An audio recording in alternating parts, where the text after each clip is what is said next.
शिवतनय वरिष्ठं सर्वकल्याणमूर्तिं परशुकमलहस्ते शोभितं मोदकेन अरुणकुसुममालं व्यालबद्धोदरैः मम हृदयनिवासं श्रीगणेशं नमामि। माते तुझ्या चरणी आश्रय देसी आम्हा, तेणेच नित्यमनी पुष्टी घडे प्रकामा। लागो तुझ्या भजनी हे मनसाच नित्य, याहून अन्य जगदंब नकांक्षी चित्त। सर्वस्व तूच अमुचे जगदंब माते, आम्ही तुझे प्रिय शिशूच दुजेन नाते। वाटो कसाही गुणहीन सदा जनमी, तू माय एक करिसी मम चोजनामी। तू माय एक करिसी मम चोजनामी। श्री गणेशाय नमः। श्री सरस्वत्यै नमः। श्री मातृपितृभ्यां नमः। श्री कुलदेवताभ्यो नमो नमः। श्री गुरुदेवेभ्यो नमो नमः। ओम श्री ललितादेव्यै नमः। अथ श्री ललिता सहस्रनामस्तोत्रम्। भवे देवेति मुख्यानि तत्र वक्ष्यामि संशृणु। ललिता श्री महालक्ष्मीर्लक्ष्मीरमा च पद्मिनी, कमला संपदीशा च पद्मालय इंदिरेश्वरी। परमेशी सती ब्राह्मी नारायणी च वैष्णवी। परमेश्वरी महेशानी शक्तिशा पुरुषोत्तमी। शक्तिशा पुरुषोत्तमी। ओम श्री अथ श्री ललिता सहस्रनाम स्तोत्रम। कालपर्यंत आपण 152 श्लोकांचा अभ्यास केलेला. 152 श्लोकांमध्ये जे जे तिची नावं आलेली आहेत, म्हणजे 805 नावांचा आपण आतापर्यंत अभ्यास केलेला आहे. आता आपण पुढच्या नामाकडे जाणार आहोत. आता 145च्या पुढच्या साधारण श्लोकांमधून तिचं सूक्ष्म रूपामध्ये कसं तिचं वास्तव्य आहे किंवा सूक्ष्म रूपामध्ये ती कशी आहे हे आता आपण बघत आहोत. आता ह्या श्लोकामध्ये सुद्धा आपल्याला तेच बघायचंय. श्लोक असा आहे: परंज्योती परंधाम परमाणु परात्परा, पाशहस्ता पाशहंत्री परमंत्र विभेदिनी. या श्लोकामध्ये आपल्याला 7 नामांचा अभ्यास करायचा आहे. परंज्योती पहिलं नाव आहे परंज्योती, 806 नंबरचं नाव. परम म्हणजे श्रेष्ठ, परम म्हणजे श्रेष्ठ, आणि ज्योती, ज्योती म्हणजे आपल्याला माहिती आहे की जेव्हा आपण एखादा दिवा उजळवतो तेव्हा जे दिसती, जो प्रकाशमान ज्योत दिसती त्याला आपण ज्योती असं म्हणतो. म्हणजे प्रकाशमान असणं हे जे आहे त्याला ज्योती, परंज्योती म्हणजे श्रेष्ठ अशी सर्वोच्च प्रकाश असं आपण त्याला म्हणूया, तर ते म्हणजे परंज्योती असं म्हणते.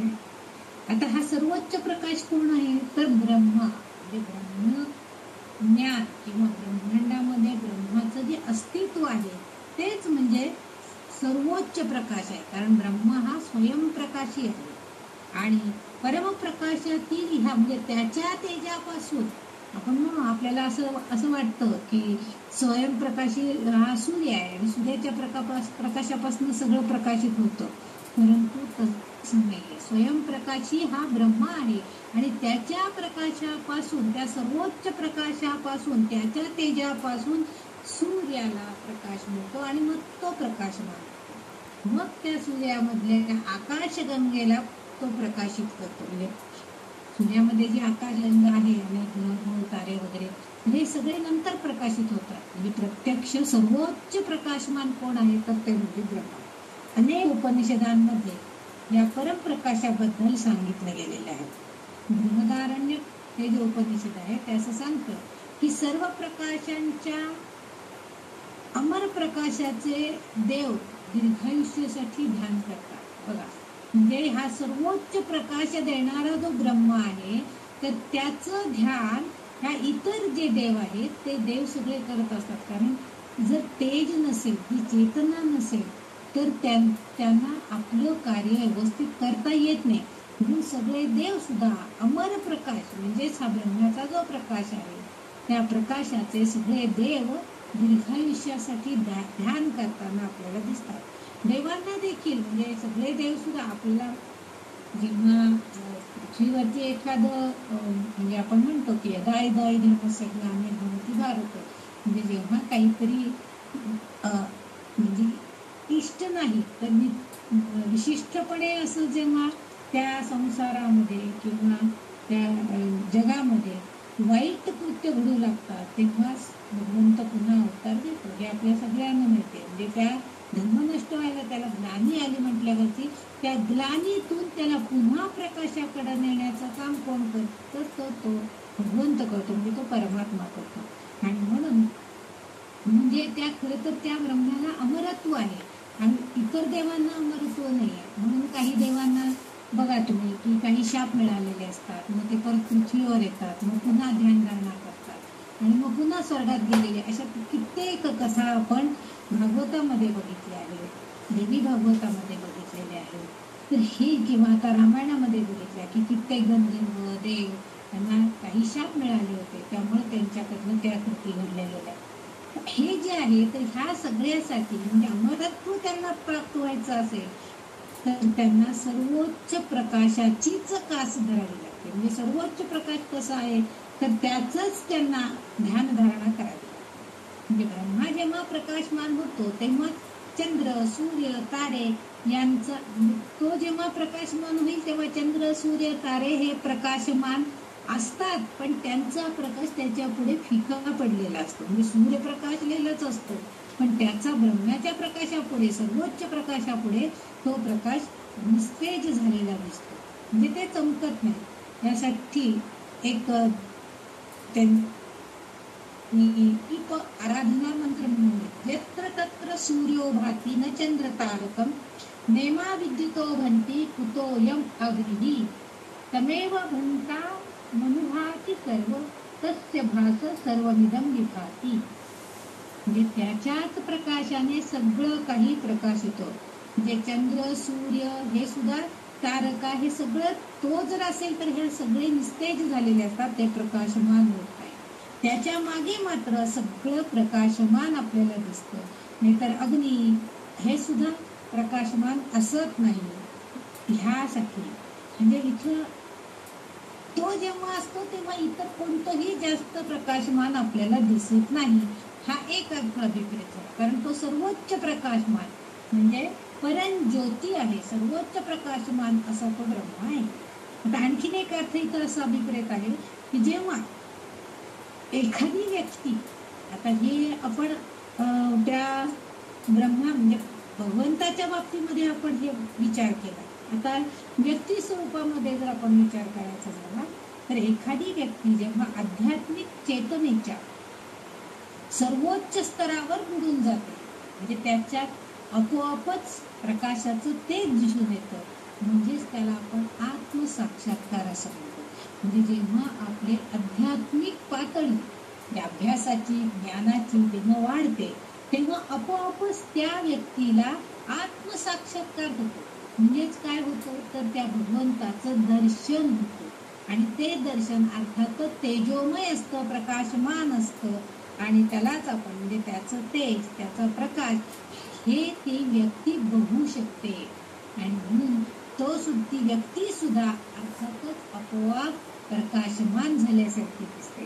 कारण आपण बघतो जे संत असतात, ऋषीमुनी असतात किंवा ऋषितुल्य लोक असतात किंवा विद्याभ्यास केलेले लोक असतात, त्यांच्या चेहऱ्यावर एक प्रकारचं तेज आपल्याला बघायला मिळतं. त्यांच्याकडे बघितलं की लगेच कळतं आपल्याला की यांच्याकडे काहीतरी पॉवर आहे. म्हणजे त्यांच्या चेहऱ्यावरती आपोआप ती छटा प्रकाशाची, त्यांच्या विद्येची, आध्यात्मिक पातळीची, उच्चतम पातळीची हा प्रकाश त्यांच्या चेहऱ्यावर दिसतो. त्यांच्या डोळ्यातून ते तेज प्रकाशमान झालेलं दिसतं.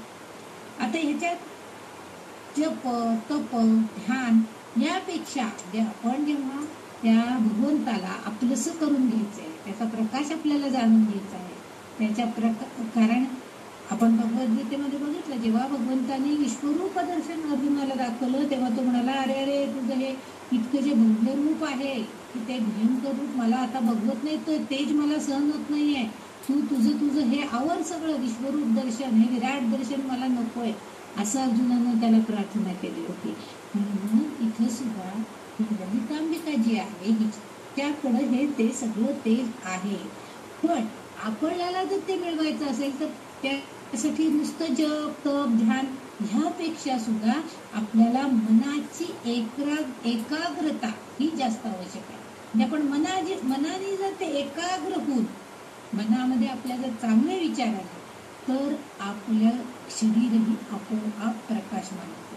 चांगले विचार मनात असलं तर आपल्या चेहऱ्यावर सुद्धा ते तेज आपल्याला दिसतं, आपणही प्रकाशमान होतो. म्हणून इथं असा अभिप्रेत आहे की आपल्या भक्तांना ही ललितांबिका ज्ञानाच्या प्रकाशाने उजळून टाकते. म्हणून इथं त्या वाग्देवी ललितांबिकेचा उल्लेख परंज्योती म्हणजे सर्वोच्च प्रकाशमान असणारी शक्ती देवता असा करताना दिसत आहे. तिच्या प्रकाशामध्ये इतर सगळं प्रकाशमान ज्या गोष्टी आहेत, चंद्र, सूर्य, अग्नी वगैरे, हे सगळे तिच्या पुढे निस्तेज आहे. तीच सगळी सर्वोच्च प्रकाशमान आहे, सगळ्यांना प्रकाश देणारी आहे.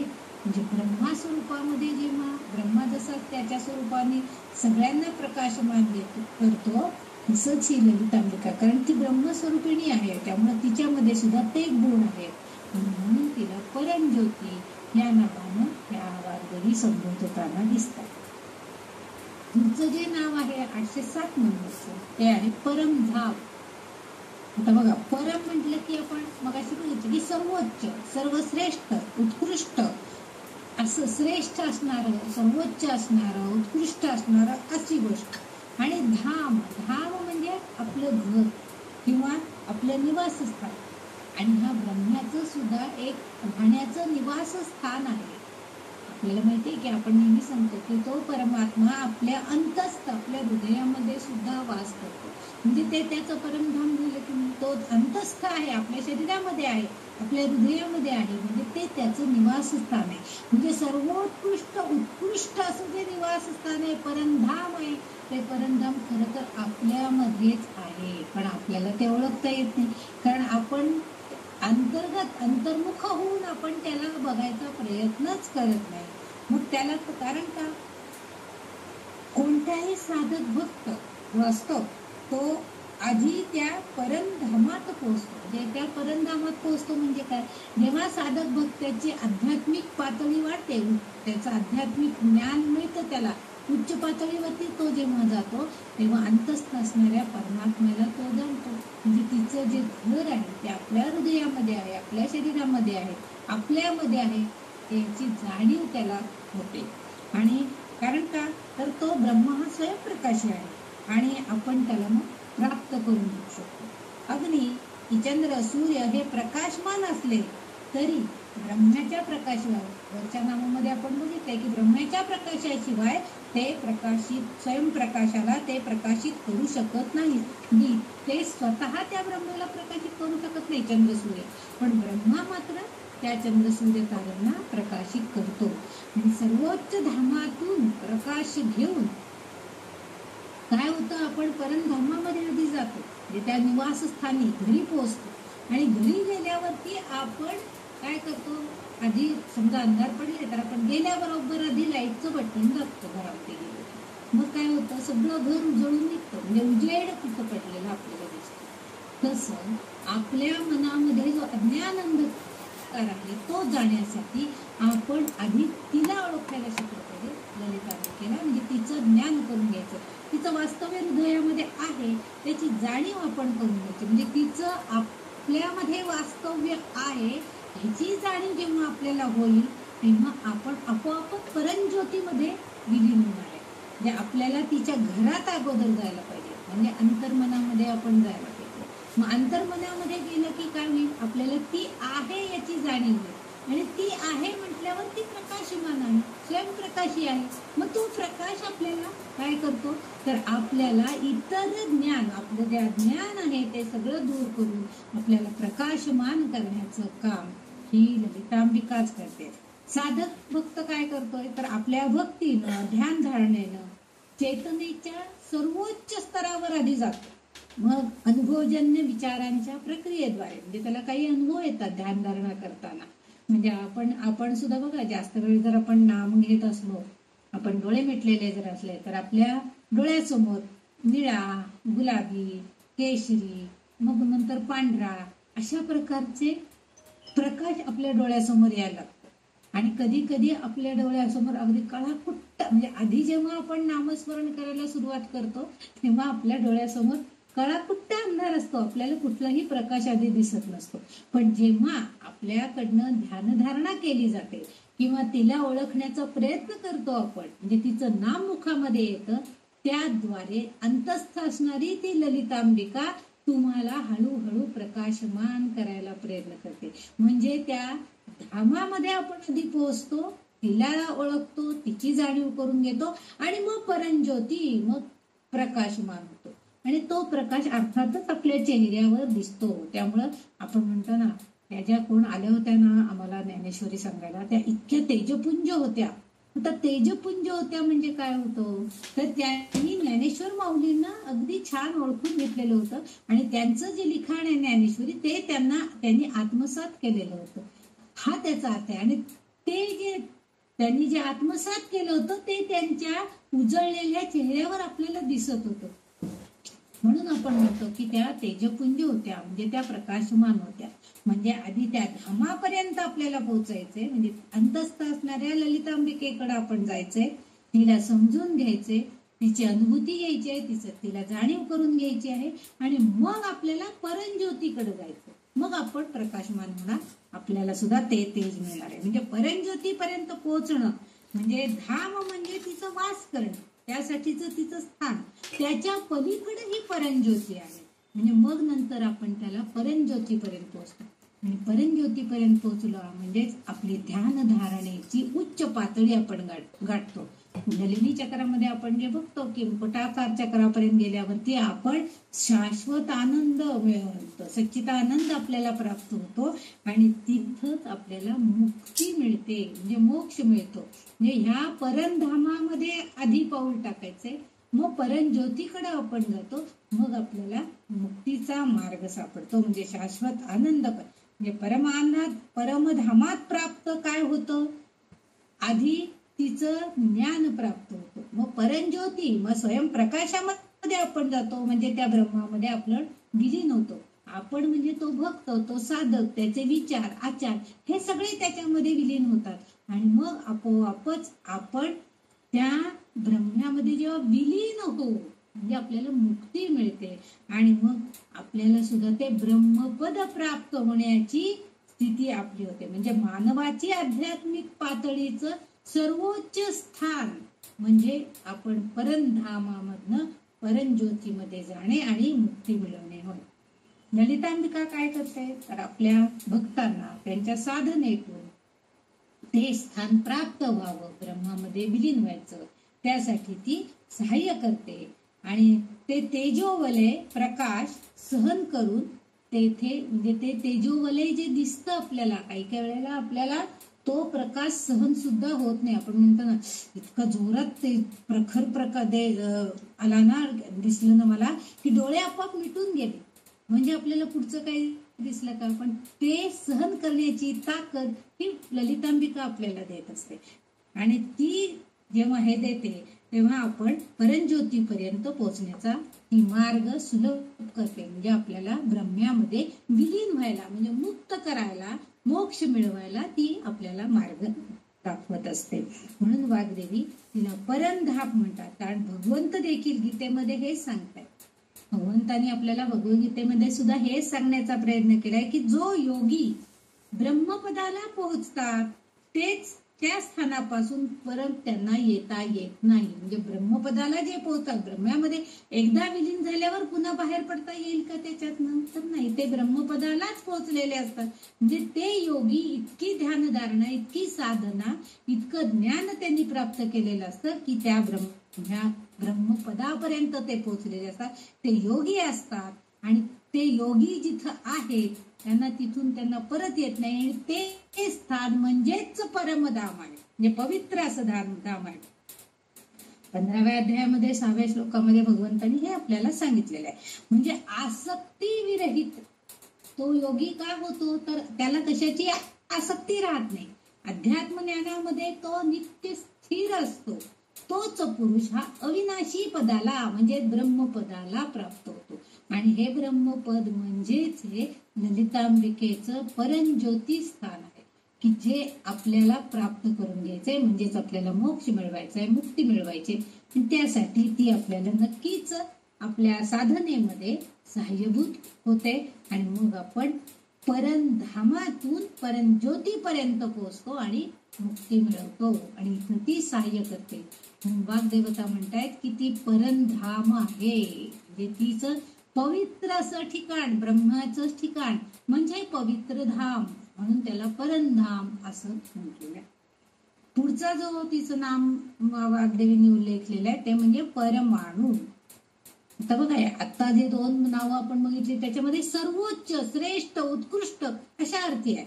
आता परमाणू, परम म्हणजे आता इथं परम याचा अर्थ आहे अणु. परम म्हणजे सर्वोच्च, हे आपल्याला आता माहित झालंय. श्रेष्ठ, उत्कृष्ट हे सगळं परम. पण इथं अणु, आतापर्यंत ब्रह्मा म्हणजे सगळ्यात मोठा वगैरे असा अर्थ सांगितला. आता अणु, अणु म्हणजे अत्यंत लहान, म्हणजे कणभर, कणातला कण, अणुरेणू जे म्हणतो आपण सायन्समध्ये, आपल्याला आपण ते शिकलेलो आहोत. तर त्या अणुरेणू मधले जे आहे म्हणजे सृष्टीमध्ये या अनेक अणुरेणू कणांनी ही सगळी सृष्टी बनवली गेलेली आहे. न्यूट्रॉन जे आहे त्याच्यामधनं हे सगळं आपल्याला बघायला मिळतं. तर ती ललिता माता आपल्या चेतना शक्तीद्वारे लहानात लहान कणामध्ये सुद्धा असते. आपल्याला अगदी लहानात लहान कण म्हणजे न्यूट्रॉन, प्रोटॉन असं जे त्यांनी काही अणूच्या संदर्भामध्ये जे अभ्यास केलेले लोक आहेत ते सांगतात की सूक्ष्मातल्या सूक्ष्म कणामध्ये सुद्धा त्या न्यूक्लिअरचं सगळं सामर्थ्य त्या एक कणामध्ये आलेलं असतं. आणि इथं ती चेतना शक्ती जी आहे, लहानात लहान आणि मोठ्यात मोठे, हे सगळं ही ललितांबिका सृष्टीला प्रदान करते. म्हणजे बघा, तिच्या लहानात म्हणजे जसं मारुतीरायांना अणुसारखं म्हणजे लहानात लहान सूक्ष्म पण होता येत होतं आणि महान पण होता येत होतं. म्हणजे मोठ्यात मोठं अतिबलाढ्य सुद्धा त्यांना, महाकाय सुद्धा त्यांना होता येत होतं. मग त्या लहान अणूमधून सुद्धा काही ॲटॉमिक जर एनर्जी त्याच्यामध्ये घातली तर त्याच्यापासून आपण बॉम्ब सुद्धा तयार करू शकतो. ही शक्ती पण त्याच्यामध्ये आहे, त्या लहान कणामध्ये. तसं मोठं जर आपण केलं तर बॉम्ब, मोठे मोठे बॉम्ब तयार करून शहराच्या शहर उद्ध्वस्त करण्याची ताकद सुद्धा त्याच्यामध्ये आहे. तेही तिच्याच कलेचे गुण आहे. म्हणजे तिच्याकडं अणूमध्ये, कणामध्ये सुद्धा जी चेतना शक्ती आहे ती आपल्या ह्या सगळ्या सृष्टीला प्रदान करत असते. बघा, आपण एवढंच बी पेरतो, किती लहान असतं तीळ बघा, किती लहान असतं एक तिळाचा कण. तो आपण जमिनीमध्ये तो सहज पडला तरी सुद्धा त्या तिळाचं रोप उगवून येतं. आणि मग उगवलेल्या त्या रोपाला अनेक शेंगा लागतात आणि त्याच्यामध्ये असंख्य असे आपल्याला तिळाचे कण बघायला मिळतात. म्हणजे त्या अणू, त्या कणामध्ये, त्या तिळाचा जो एक दाणा आहे त्याच्यामध्ये सुद्धा जीव आहे. आणि ती जीवसृष्टी म्हणजेच या जगामध्ये, या विश्वामध्ये जीवसृष्टी निर्माण करण्याचं कार्य जेव्हा ललितांबिका करते आहे तेव्हा त्या चेतना शक्तीद्वारे, कारण त्याला जेव्हा पाणी मिळतं, पोषक द्रव्य मिळतात, जमिनीतले काही पोषक खाद्य तिला मिळतं त्या कणाला, तेव्हा अंकुरित होऊन येतं आणि मग त्याच्यापासून रोप तयार होतं. म्हणजे सृष्टीमध्ये हे निर्माण करण्याचं कार्य हे ललितांबिकाच प्रदान करते आहे.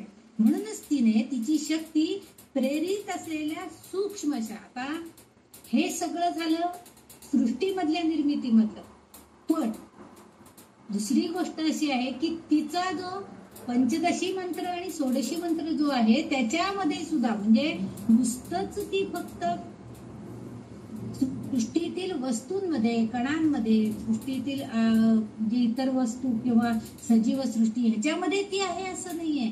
तर ते जे अक्षर आहेत 15 अक्षरांचा जो तिचा मंत्र आहे पंचदशी मंत्र, तो मंत्र सुद्धा ते आपल्या भक्तांना प्रदान करते. म्हणजे तो मंत्र तुम्ही म्हणा, त्यातली एक एक अक्षर म्हणा, तरी सुद्धा तुम्हाला म्हणजे तिथं अणु म्हणजे मंत्र असा अर्थ जर घेतला, म्हणजे असं त्यांनी सांगितले की इथं अणु म्हणजे मंत्र आहे.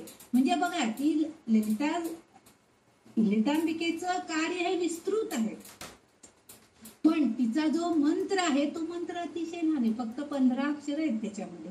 मग तो मंत्र जरी आपण म्हटला किंवा त्याचा जरी विचार केला तरी सुद्धा तो काय करतो, त्याच्यामध्ये सर्वोच्च शक्ती प्रदान करण्याचं कार्य. आपण जर तो मंत्र म्हटला तर त्या मंत्राच्या सहाय्यानं कित्येक गोष्टींपासून आपल्याला मुक्तता मिळते. म्हणजे आपल्याला आजारपण असेल, आपल्याकडे काही संकट असेल, तर हे सगळं कमी करण्याचं कार्य ह्या ललितांबिकेच्या ह्या मंत्रामधून होतं. म्हणजे अणु म्हणजे इथं मंत्र अर्थ घ्यायचा आहे आणि अशा सूक्ष्म अशा मंत्राद्वारे ही ललितांबिका आपल्या भक्तांना त्यांच्या संकटांपासून, त्यांच्या पापांपासून, त्यांचे जे दुःख आहे त्यांचं निवारण करण्याचं कार्य ही ललितांबिका करत असणे. म्हणजे ती प्रत्यक्ष येऊन काही ते रोग बरा करते असं नाहीये, परंतु त्या मंत्राची शक्ती त्या साधक भक्ताला मिळते आणि त्याद्वारे तो त्या दुःखातून दूर झालेला आपल्याला दिसतो. म्हणजे वाग्देवी आपल्याला हे सांगू शकतात की इतक्या छोट्याशा मंत्रात देखील परमशक्ती आहे. परमाणू, त्या अणु म्हणजे मंत्र आणि त्या परमशा सर्वोच्च श्रेष्ठ असणाऱ्या मंत्रामध्ये सुद्धा परमोच्च शक्ती आहे, परमशक्ती आहे की साधक भक्ताला ती काय करते, परमशांती देते. म्हणजे त्याला समाधान देण्याचा प्रयत्न आधी करते. जेव्हा समाधान होतं माणसाला, व्यक्ती ती समाधानी असते, तेव्हा आपोआपच तो शांत प्रवृत्तीचा बनतो. मग आपोआपच तो अंतर्मुख होऊन त्या परमधामामध्ये असणाऱ्या ललितांबिकेला जाणीव करण्याचा प्रयत्न करून घेतो. आणि जेव्हा परमधामामध्ये जाऊन ती आहे याची जाणीव जेव्हा होते, ते ज्ञान होतं, त्याच्यानंतर तो परमज्योतीकडे जातो, म्हणजे प्रकाशाकडे जायचा प्रयत्न करतो. आणि जेव्हा आपण त्या प्रकाशापर्यंत पोहोचतो, म्हणजे सर्वोच्च प्रकाश म्हणजे ब्रह्मा, त्याच्यापर्यंत पोहोचतो, तेव्हा आपोआपच आपण मुक्तीकडे जातो. म्हणून ब्रह्मपद प्राप्त करण्यासाठी सुद्धा तीच जणू काही या मंत्राद्वारे, लहानशा सर्वोच्च म्हणजे सूक्ष्म अशा या मंत्राद्वारे ती आपल्याला मदत करताना दिसते. म्हणून तिचा उल्लेख वाग्देवी परमाणू असा त्यांनी केलाय. म्हणजे तिच्या सूक्ष्म रूपातील, अणुरूपातील चेतना शक्ती सुद्धा इथं कार्यान्वित झालेली दिसते की त्या मंत्राद्वारे त्या साधक भक्ताला हवे ते योग्य ज्ञान, योग्य शक्ती, चेतना शक्ती याद्वारे ब्रह्मपद मिळवण्यासाठी सहाय्यभूत होणारी ही ललितांबिका आहे. म्हणून तिचा उल्लेख परमाणू असा केलेला आहे. म्हणजे तिच्या सूक्ष्म रूपाला परमाणू असं म्हटलेलं आहे. हे झालं तिच्या रूपाविषयी, म्हणजे सूक्ष्म रूप आहे तिचं. आता पुढचं जे नाम आहे त्याच्यामध्ये ते परात परा, 809 नंबरचं नाव आपण आता बघतो. परात परा, परा म्हणजे सुद्धा पुन्हा सर्वोच्च, आणि परात परा म्हणजे सर्वोच्चतेची सर्वोच्च पातळी. म्हणजे आपण म्हणतो ना, लहानात लहान जसं आहे तसं मोठ्यात मोठं, म्हणजे सर्वोच्च आहे, सगळ्यात उच्च पण काय आहे ते आहे, त्याच्याही पेक्षा सर्वोच्च पातळीचं काय आहे ना ते. म्हणजे आपण आता साधं समजा आपण कोणी संगीत शिकत असलं तर ते शिकत असतात, आपण म्हणतो खूप छान गाणं म्हणतात, खूप छान गायन आहे त्यांचं, पण त्यांच्यापेक्षा उच्च पातळीनं गाणारे लोक असतात. मग त्यांना आपण त्यांच्यापेक्षा सर्वोच्च पातळीचा गायक आहे, छान म्हणतो, पण त्यांच्याही पेक्षा कुणीतरी एक जास्त चांगला म्हणणारा असतो. म्हणजे ही जी वाढती श्रेणी आहे तर सर्वोच्चतेची सर्वोच्च पातळी म्हणजे परात परा असं म्हटलं जातं. म्हणजे परापेक्षा वेगळी असणारी अवस्था म्हणजे परात परा. परा म्हणजे सुद्धा सर्वोच्चच, पण त्या सर्वोच्च पातळीपेक्षा आणखीन सर्वोच्च, आणखीन महान, आणखीन महनीय असं जे आहे ते परात परा असं म्हटलेले. ही अवस्था प्रत्यक्ष मुखाने किंवा शब्दातून प्रकट करणं म्हणजे आता हे मी तुम्हाला समजावून सांगणं हे खरं तर अनाकलनीय आहे. हे सांगून आपल्याला पटणार नाहीये. हे आकलनाच्या पलीकडे असणारी गोष्ट आहे. इथे प्रत्यक्ष अनुभवच आपण घ्यायला पाहिजे, कारण प्रत्यक्ष अनुभव हाच तिथं श्रेष्ठ ठरतो. जेव्हा आपल्याला काही अनुभव येतात, अनुभूती येतात, तेव्हा आपल्याला हे कळतं की हे काय श्रेष्ठ आहे, काय सर्वोच्च आहे. ह्याची अनुभूती आल्याशिवाय आपल्याला कळत नाही. नुसतं सांगणं याच्यापेक्षा स्वतः अनुभव घेणं हेच इथं जास्त आहे. कारण असं शब्दामध्ये व्यक्त करण्यासारखं तिची सर्वोच्चतम अशी जी स्थिती आहे ती अनाकलनीय आहे. कारण इथं ब्रह्मा विष्णू महेश यांच्याही पेक्षा ललितांबिका श्रेष्ठ आहे असा अर्थ आपण जर घेतला तर ब्रह्मा विष्णू महेश आपण सगळ्यात, कारण सगळ्या निर्मिती, पालन, पोषण आणि संवाद या सगळ्यासाठी आपण त्यांना कारणीभूत धरतो आहोत.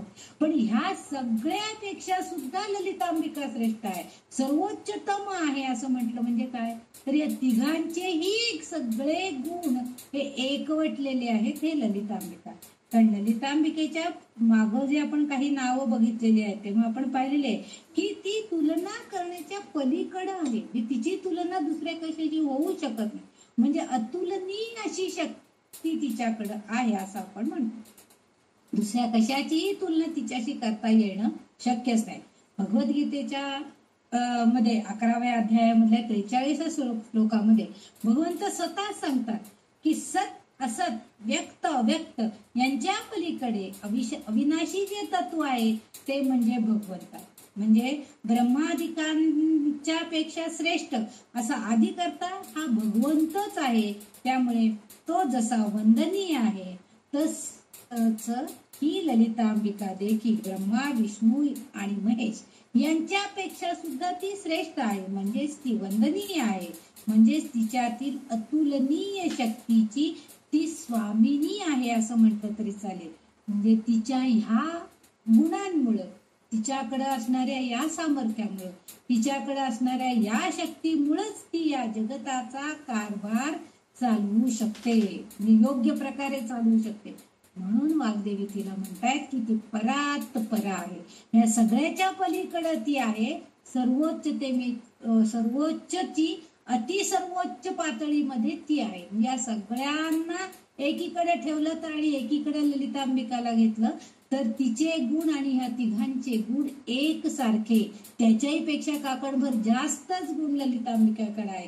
कारण ब्रह्मा विष्णू महेश हे कुणाची माता होऊ शकत नाही, परंतु ललितांबिका ही मातेचे गुण पण आहेत, करुणामयी ती आहे. म्हणून वाग्देवी मुद्दाम तिचा उल्लेख हा परात परा या नावानं करतायत. म्हणजे हे संबोधन तिला अगदी योग्यतेनं, सार्थतेनं लागू पडत आहे. ब्रह्मा विष्णू महेश हे जर सर्वोच्चतम म्हटलं त्यांच्याकडच्या गुणांनी युक्त, तर त्याही पेक्षा ते सगळे गुण एकट्या ललितांबिकेकडे आहेत.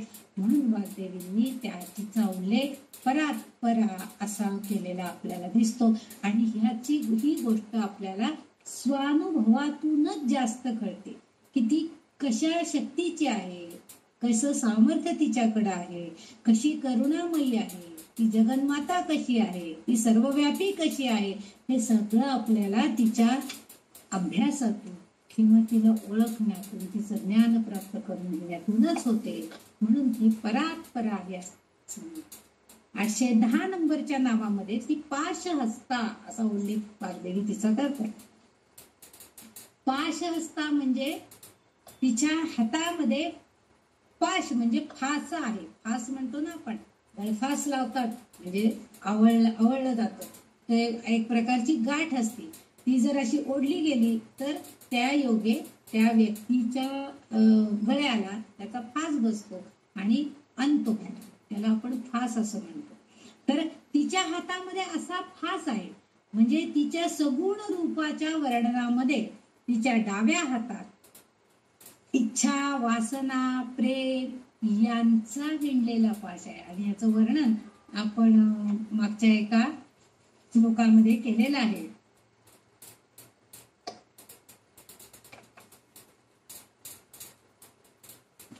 आपण जे मागचे श्लोक जे बघितलेले आहेत त्याच्यामध्ये मला वाटतं 332 नंबरचा श्लोक असं काहीतरी त्याच्यामध्ये ती पाश नाही, पहिल्या 3-4 श्लोकामध्ये, सॉरी, पहिले जे तिचे देवीचं वर्णन जे केलेलं आहे त्या वर्णनामध्ये तिच्या डाव्या हातामध्ये, म्हणजे उजव्या हातात काय आहे, कमळ पुष्प आहे वगैरे, हे जे आहे, एका हातामध्ये ऊस आहे, असे जे वर्णन केलेले आहे त्यात एका हातामध्ये परशु आणि एका हातामध्ये फास तिने घेतलेला आहे. आता हा फास कशासाठी विणलेला आहे, म्हणजे कशाभोवती विणलेला आहे, तर आपल्या भक्तांच्या इच्छा, वासना, प्रेम यांनी विणलेला तो फास आहे.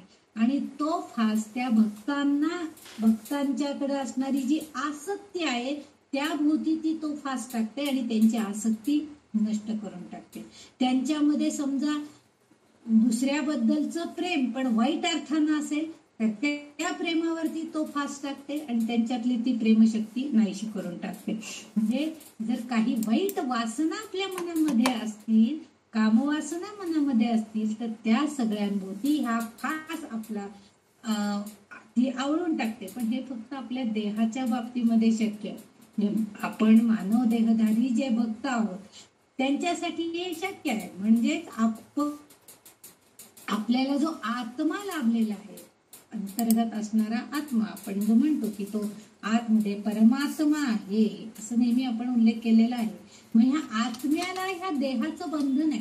आत्मा हा आत आहे, तो बाहेर नाहीये, दिसत नाही आपल्याला, आपण त्याला ओळखू शकत नाही. पण जेव्हा काही जाणीव होती आपल्याला ज्ञानामुळं, तेव्हा आपण ओळखू शकतो की आत्मा आपल्याला सांगत असतो, अरे बाळा, तू जी ही भक्ती करतोयस ना, ही भक्ती थोडीशी आणखी निस्वार्थपणे करायला, लोकांना दाखवण्यासाठी भक्ती नकोय, किंवा मी करतो हा अहंभाव तुझ्याकडे नकोय, हे जेव्हा तो आत्मा आपल्याला सांगत असतो आणि ही अनुभूती आपल्याला येत असते, आपण निस्वार्थपणे.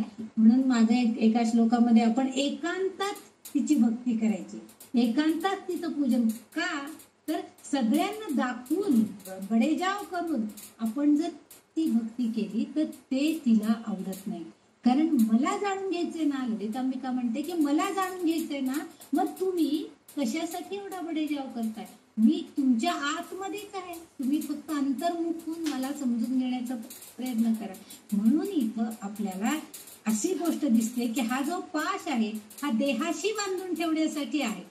म्हणजे तिने जे हातात जो पाश घेतलेला आहे, जो फासाचा दोरा तिच्या हातामध्ये आहे, तो आपल्यासारख्या देहधारी साधक भक्तांसाठी आहे. कारण आपण जेव्हा या देहामध्ये आहोत, त्या देहाशी बांधून ठेवलेला तो आत्मा आहे आणि देहाला आपोआपच या सगळ्या कामक्रोधादी विषय वासना आहेतच.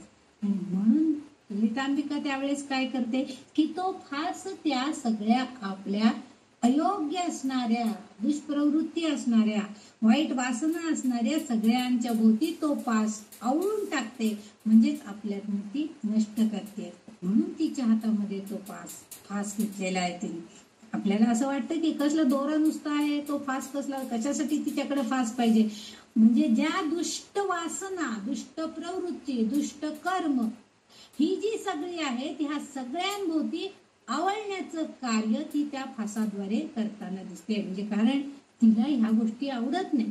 जेव्हा एखादा साधक भक्त एखादी दुष्कृती करायला जात असेल तर त्यावेळेस ती आपोआपच त्याला पायबंद घालते, त्याच्या हातनं ते घडू देत नाही.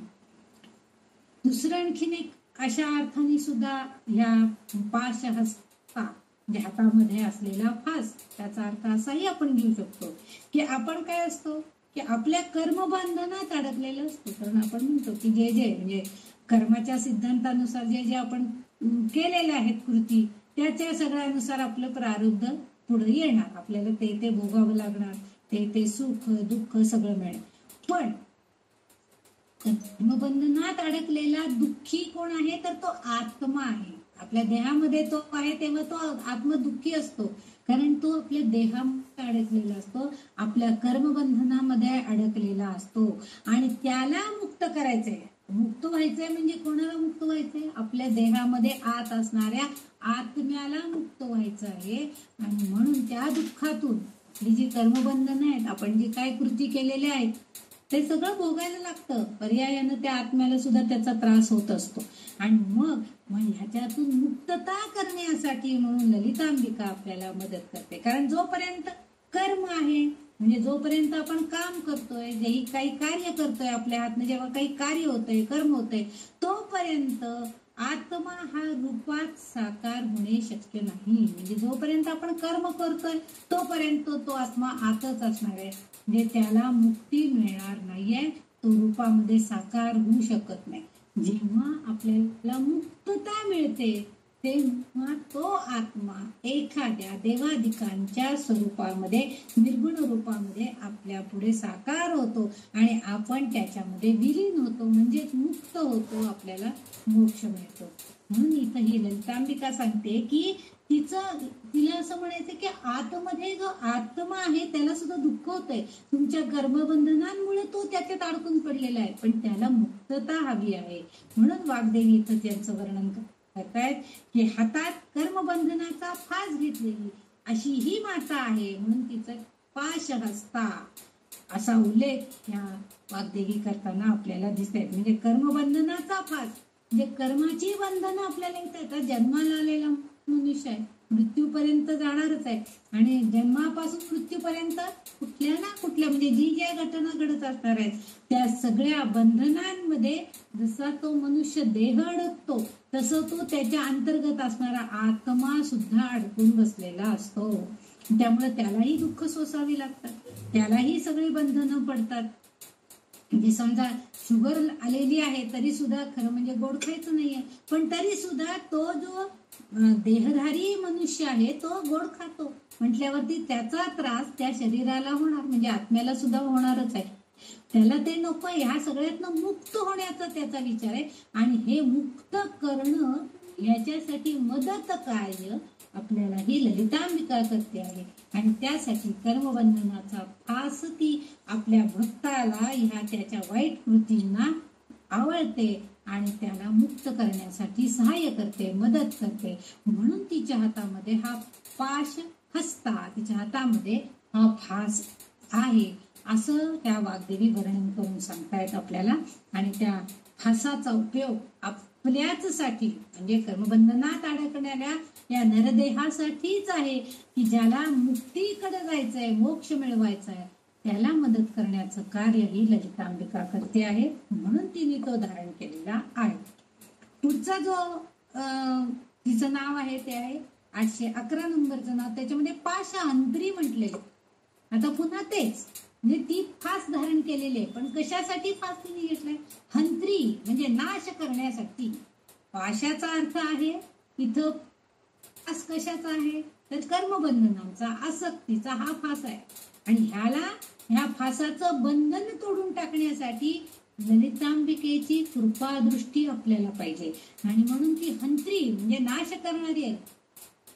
तेव्हा तुमच्या भोवती असणारं कर्मबंधनांचा फास नाहीसा करायचा प्रयत्न करते, तोडून टाकण्याचा प्रयत्न करते, तेव्हा तिची कृपा दृष्टी असेल तरच हे होतं. कारण आपल्या भक्ताचे हित कशात आहे ते तिला नक्की कळतं. म्हणून ती ब्रह्म शिव ज्याला जाणून घेत, परमशक्ती जाणून घेणे यासाठी किंवा आसक्ती किंवा कर्मबंधन ह्यासाठी जे काही अडथळे आहेत, जे ब्रह्माला जाणून घ्यायचे, शिवाला जाणून घ्यायचे, अंतरात्म्यामध्ये असणाऱ्या आत्म्याला जाणून घ्यायचं आहे, शिवाय कर्मबंधन करत असताना काही आसक्ती, काही इच्छा, वासना आहेत, हे अनंत अडथळे या सगळ्या गोष्टींमध्ये येत आहेत. आणि ते अडथळे पार करण्यासाठी म्हणून ती काय करते, म्हणजे नकारात्मक घटक जे आहेत ते साधक त्या शिवाला, ब्रह्माला जाणून घेण्याचा प्रयत्न करताना ती काय करते, हे सगळं नाश करून टाकते, ही तोडून टाकते ही बंधनं, म्हणजे ती नाश करते. म्हणजे हंत्री म्हणजे नाश करणारी असा तिचा अर्थ आहे. म्हणून वाक देवता तिला पाशहंत्री असं म्हणतात. म्हणजे कर्माची बंधनं तोडून टाकण्यासाठी सहाय्य करणारी ही देवता आहे, ही ललितांबिका आहे. म्हणून तिला पाशहंत्री असं म्हटलेलं आहे. कारण हा फास तिने जेव्हा हातामध्ये घेतला आहे तेव्हा कर्मबंधन तोडून टाकण्याचंच काम करायचंय, हाच हेतू तिच्या मनामध्ये आहे. ते ती करणारी आहे, नुसता फास हातात घेऊन बसलेली नाहीये, तर प्रत्यक्ष कृतीद्वारे सुद्धा ती मनुष्य देहधारी साधकाला त्या फासांनी त्याचे दुःख हरण करण्याचं, तोडून टाकण्याचं कर्मबंधन हेच कार्य ती करते आहे. वाग्देवता म्हणतात की भक्ताला ब्रह्म्याची ओळख करून घेण्यासाठीची, सर्वोच्च शक्तीची जाणीव करून देण्यासाठी, पापांचा नाश करून त्याला सक्षम बनवण्यासाठी हीच ललितांबिका मदत करते. म्हणून तिला वाग्देवींनी पाशहंत्री या नावानं संबोधित केलेलं आहे. कारण ती त्या आपल्या कारण भक्ताचं हित कशात आहे, त्याचं योग्य काय आहे, त्याच्यासाठी योग्य काय आहे, माझा साधक भक्त मुक्तीपर्यंत कसा जाणार आहे, ह्याची काळजी त्या देवतेला आहे, ललितांबिकेला आहे. आणि म्हणून ती काय करते की त्याला आपल्यातल्या ब्रह्म्याची म्हणजे परमशक्तीची ओळख करून घेण्याची प्रयत्न करतोय. नंतर पापांचा नाश करून देण्यासाठी ती त्याला सक्षम बनवते आणि ह्या मदतीद्वारे ती मोक्षापर्यंत त्या साधक भक्ताला नेते. आणि म्हणून तिला पाशहंत्री अशा नावानं या वाग्देवींनी संबोधित केलेलं आहे, संबोधन वापरलेलं आहे पाशहंत्री. पुढचं जे नाव आहे ते आहे 812 नंबरचं परमंत्र विभेदिनी. पर म्हणजे दुसरं किंवा परक किंवा आपलं शत्रू असणारे, म्हणजे आपण म्हणतो ना परके आहेत ते, म्हणजे काय दुसरे आहेत, आपले नाहीयेत. आपले जे असतात ते आप्तेष्ट असतात, म्हणजे आपले असतात, इष्ट असणारे, योग्य असणारे ते आपले असतात, म्हणून त्यांना आपण आप्तेष्ट म्हणतो. आणि परके जे असतात ते आपले थोडक्यात शत्रू सारखे असतात, त्यामुळे आपण त्यांना ते परके आहेत, दुसरे आहेत असं आपण म्हणतो. पर मंत्र, आता मंत्र म्हटले की आपल्याला माहिती काही मंत्र सुद्धा असे असतात की जे शत्रुत्व निर्माण करणारे मंत्र असतात आणि त्यांना अरिमंत्र असं म्हणतात, म्हणजे शत्रू मंत्र. अरी म्हणजे शत्रू आणि अरिमंत्र म्हणजे शत्रुत्व निर्माण करणारे मंत्र. आपल्याला जर कोणी सप्तशतीचं वाचन केलं असेल किंवा अभ्यास केला असेल, माहिती घेतलेली असेल, तर त्याच्यामध्ये सप्तशतीमध्ये काही मंत्र असे आहेत की दुसऱ्यावरती मोहिनी घालण्याचं ताकद त्या मंत्रामध्ये आहे, म्हणजे दुसऱ्याला वश करून घेणं, वशीकरण मंत्र असं आपण म्हणतो त्याला. तसे मंत्र काही सप्तशतीच्या त्या ग्रंथामध्ये आहेत. जो ग्रंथ सप्तशतीचा आहे संस्कृत मध्ये ते मंत्र आहेत, म्हणजे त्याचा जर तेवढ्या प्रमाणामध्ये त्यांनी दिलेलं आहे की 1,00,000-1,50,000 असा जप करायचा एकांतात बसून, एका ठिकाणी बसून, आणि ज्या व्यक्तीविषयी आपल्याला त्याला मोहिनी घालायची आहे किंवा त्याला आपल्याला वश करून घ्यायचं आहे, तर त्या व्यक्तीचं नाव घेऊन संकल्प करून आपण तो मंत्र म्हटला तर ती व्यक्ती आपल्याला वश होते. म्हणजे पण हे मंत्र चांगले आहेत का मग? नाही. दुसऱ्याला वश करून घेऊन आपल्याला काय मिळणार आहे? आपण त्याला चांगल्या भावनेनं आपलंसं करून घ्या ना. मंत्राने त्याला आपलंसं करून घेण्यापेक्षा आपण त्याला सत्प्रवृत्तीनं, सद्विचारानं आपलंसं करून घ्यायला पाहिजे. म्हणून इथं बघा वाग्देवींनी जसं आतापर्यंत चांगलं सगळं सांगितलंय तसं ह्या अर्थाने सुद्धा सांगितलंय. परमंत्र विभेदिनी म्हटलंय. परमंत्र म्हणजे शत्रुत्व निर्माण करणारे मंत्र, म्हणजे परकेपणा आणणारे मंत्र. आता यालाच आपण असुरी शक्ती किंवा जादूटोणा करणारे, काळी जादू यामध्ये ही मंत्र साधना वापरली जाते. आपल्याकडं बऱ्याच ठिकाणी अजूनही खेडेगावांमध्ये जास्त करून ह्या म्हणजे जादूटोणा किंवा काळी जादू किंवा असुरी शक्ती यांचा वापर केला जातो. आपण म्हणतात त्याला फार बाहेरची बाधा झाली आहे म्हणून लगेच आपल्याला त्या मानसिकाकडे नेतात, काय मंत्र बिंत्र करून त्याची बाधा काढतात वगैरे असं आपल्याकडे म्हणतो. आता तरी सुद्धा आता बऱ्याचशा ठिकाणी आपण दवाखान्यात वगैरे तरी नेतो, नाहीतर बऱ्याच खेडेगावातनं अजूनही मांत्रिकाकडे जाऊनच रोग बरा करण्याचा प्रयत्न केला जातो. ज्यावेळेस आता हे झालं परमंत्र इथपर्यंत झालं. आता विभेदिनी म्हणजे काय? विभेदिनी म्हणजे विघटन करणे किंवा नाश करणे. आता जेव्हा ललितांबिकेचा साधक भक्त आहे, तो तिची ध्यानधारणा करतोय, तिची भक्ती करतोय, पूजन करतोय, अशा भक्ताला जर असा एखाद्या हरिमंत्राने कुणी जर बाधित केलेलं असेल तर त्यासाठी म्हणून वाईट तंत्राचा वापर जर कुणी केला आहे तेव्हा त्यापासून रक्षण करण्यासाठी ती ललितांबिका विभेदिनी म्हणजे त्याचं विघटन करते, नाश करते आणि आपल्या भक्ताचं रक्षण करते.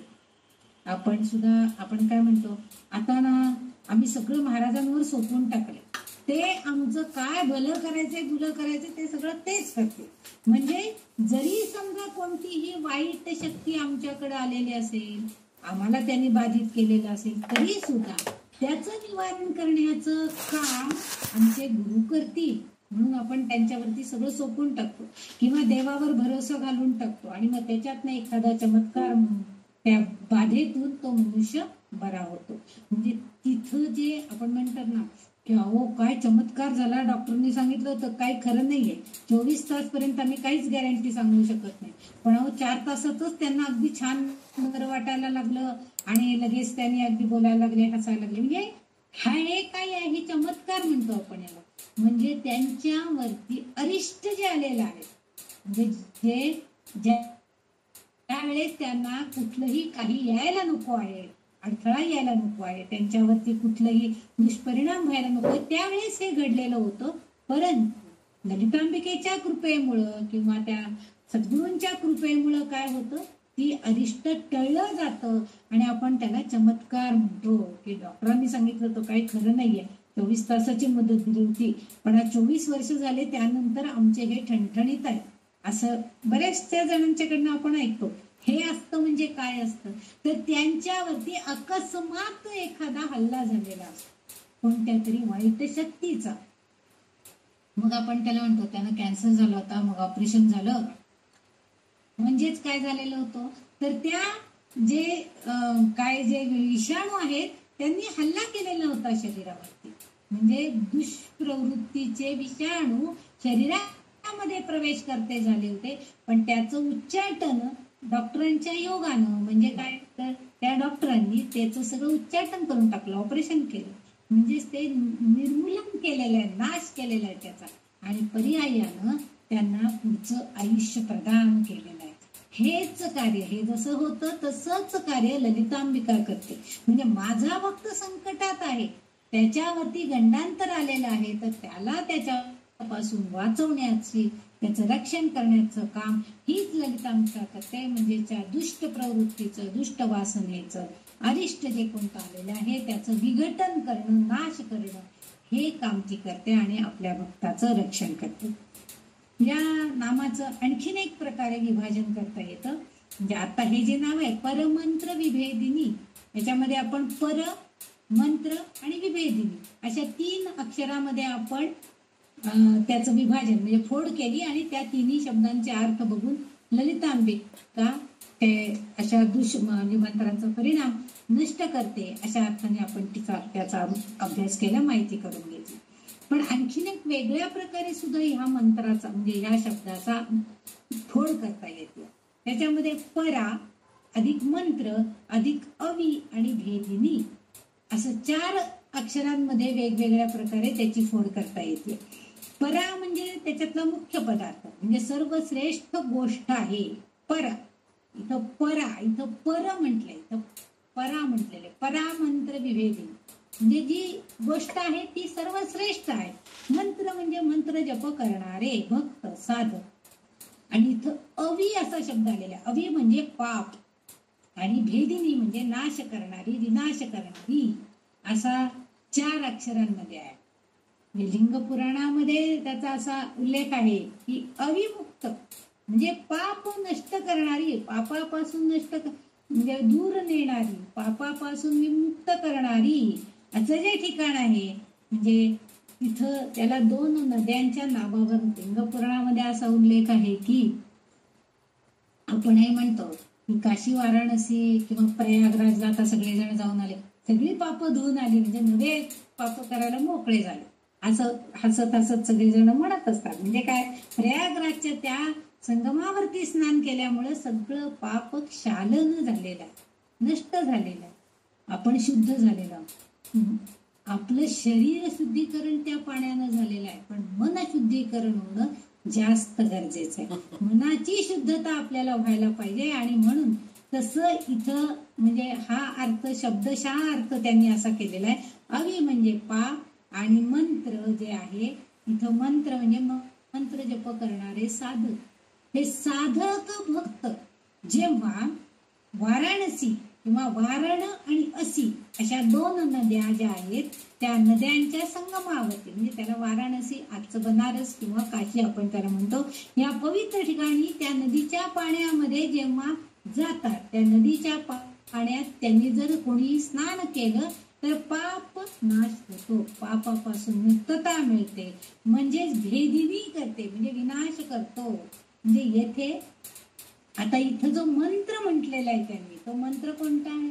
अर्थातच ललितांबिकेचा जो पंचदशाक्षरी मंत्र आहे तो मंत्र आहे. म्हणजे या मंत्राच्या उच्चारणानं म्हणजे जसं शरीर शुद्धी होईल त्या नदीच्या पाण्यामध्येच नाही, पवित्र असं पाणी आहे गंगेचं. आपण बघतो गंगेचं पाणी केव्हाही कितीही वर्ष जरी आणून ठेवलेलं असेल तरी त्याच्यामध्ये किडे किंवा काही ते शेवाळ वगैरे असं पकडत नाही.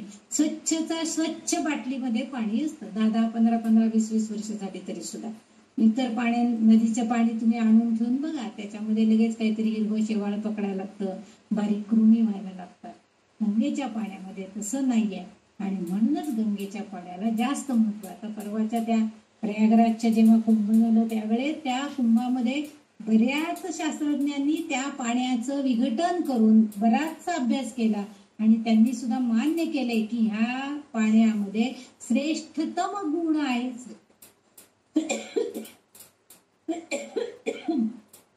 सर्वोच्च गुण आहे की ते पाणी दुसऱ्या कोणत्याही मलिन घटकांना आपल्यामध्ये थारा देत नाही. ते शुद्ध स्वरूपामध्येच ते पाणी आहे आणि म्हणूनच त्या पाण्याच्या स्नानाने आपल्याला शुद्धता मिळते, शरीराला शुद्धता मिळते. ते पाणी प्राशन केल्यानं सुद्धा काहीही म्हणजे आपल्याला वाटत असतात. प्रयागराजच्या जेव्हा परवा हे झालं तेव्हा बरेच जण म्हणायचे बाई ते गढूळ पाणी कसं आचमन करायचं अशी शंका यायची. पण आता सगळेजण म्हणतात घ्या आचमन घ्या, सांगितलं म्हणून केलं, मग काही त्रास झाला नाही बरं का. कारण का हो, कारण आपलं मन त्यावेळी शुद्ध झालेलं होतं की मी प्रयागराजला आलेले, मी या कुंभमेळ्यामध्ये सामील झालेले, मला या भगवंताचं दर्शन घ्यायचं इच्छा आहे. त्या शंकराच्या तो जो देव आहे त्या देवाला मला भेटायचे, हे मनामध्ये शुद्ध भावना होती.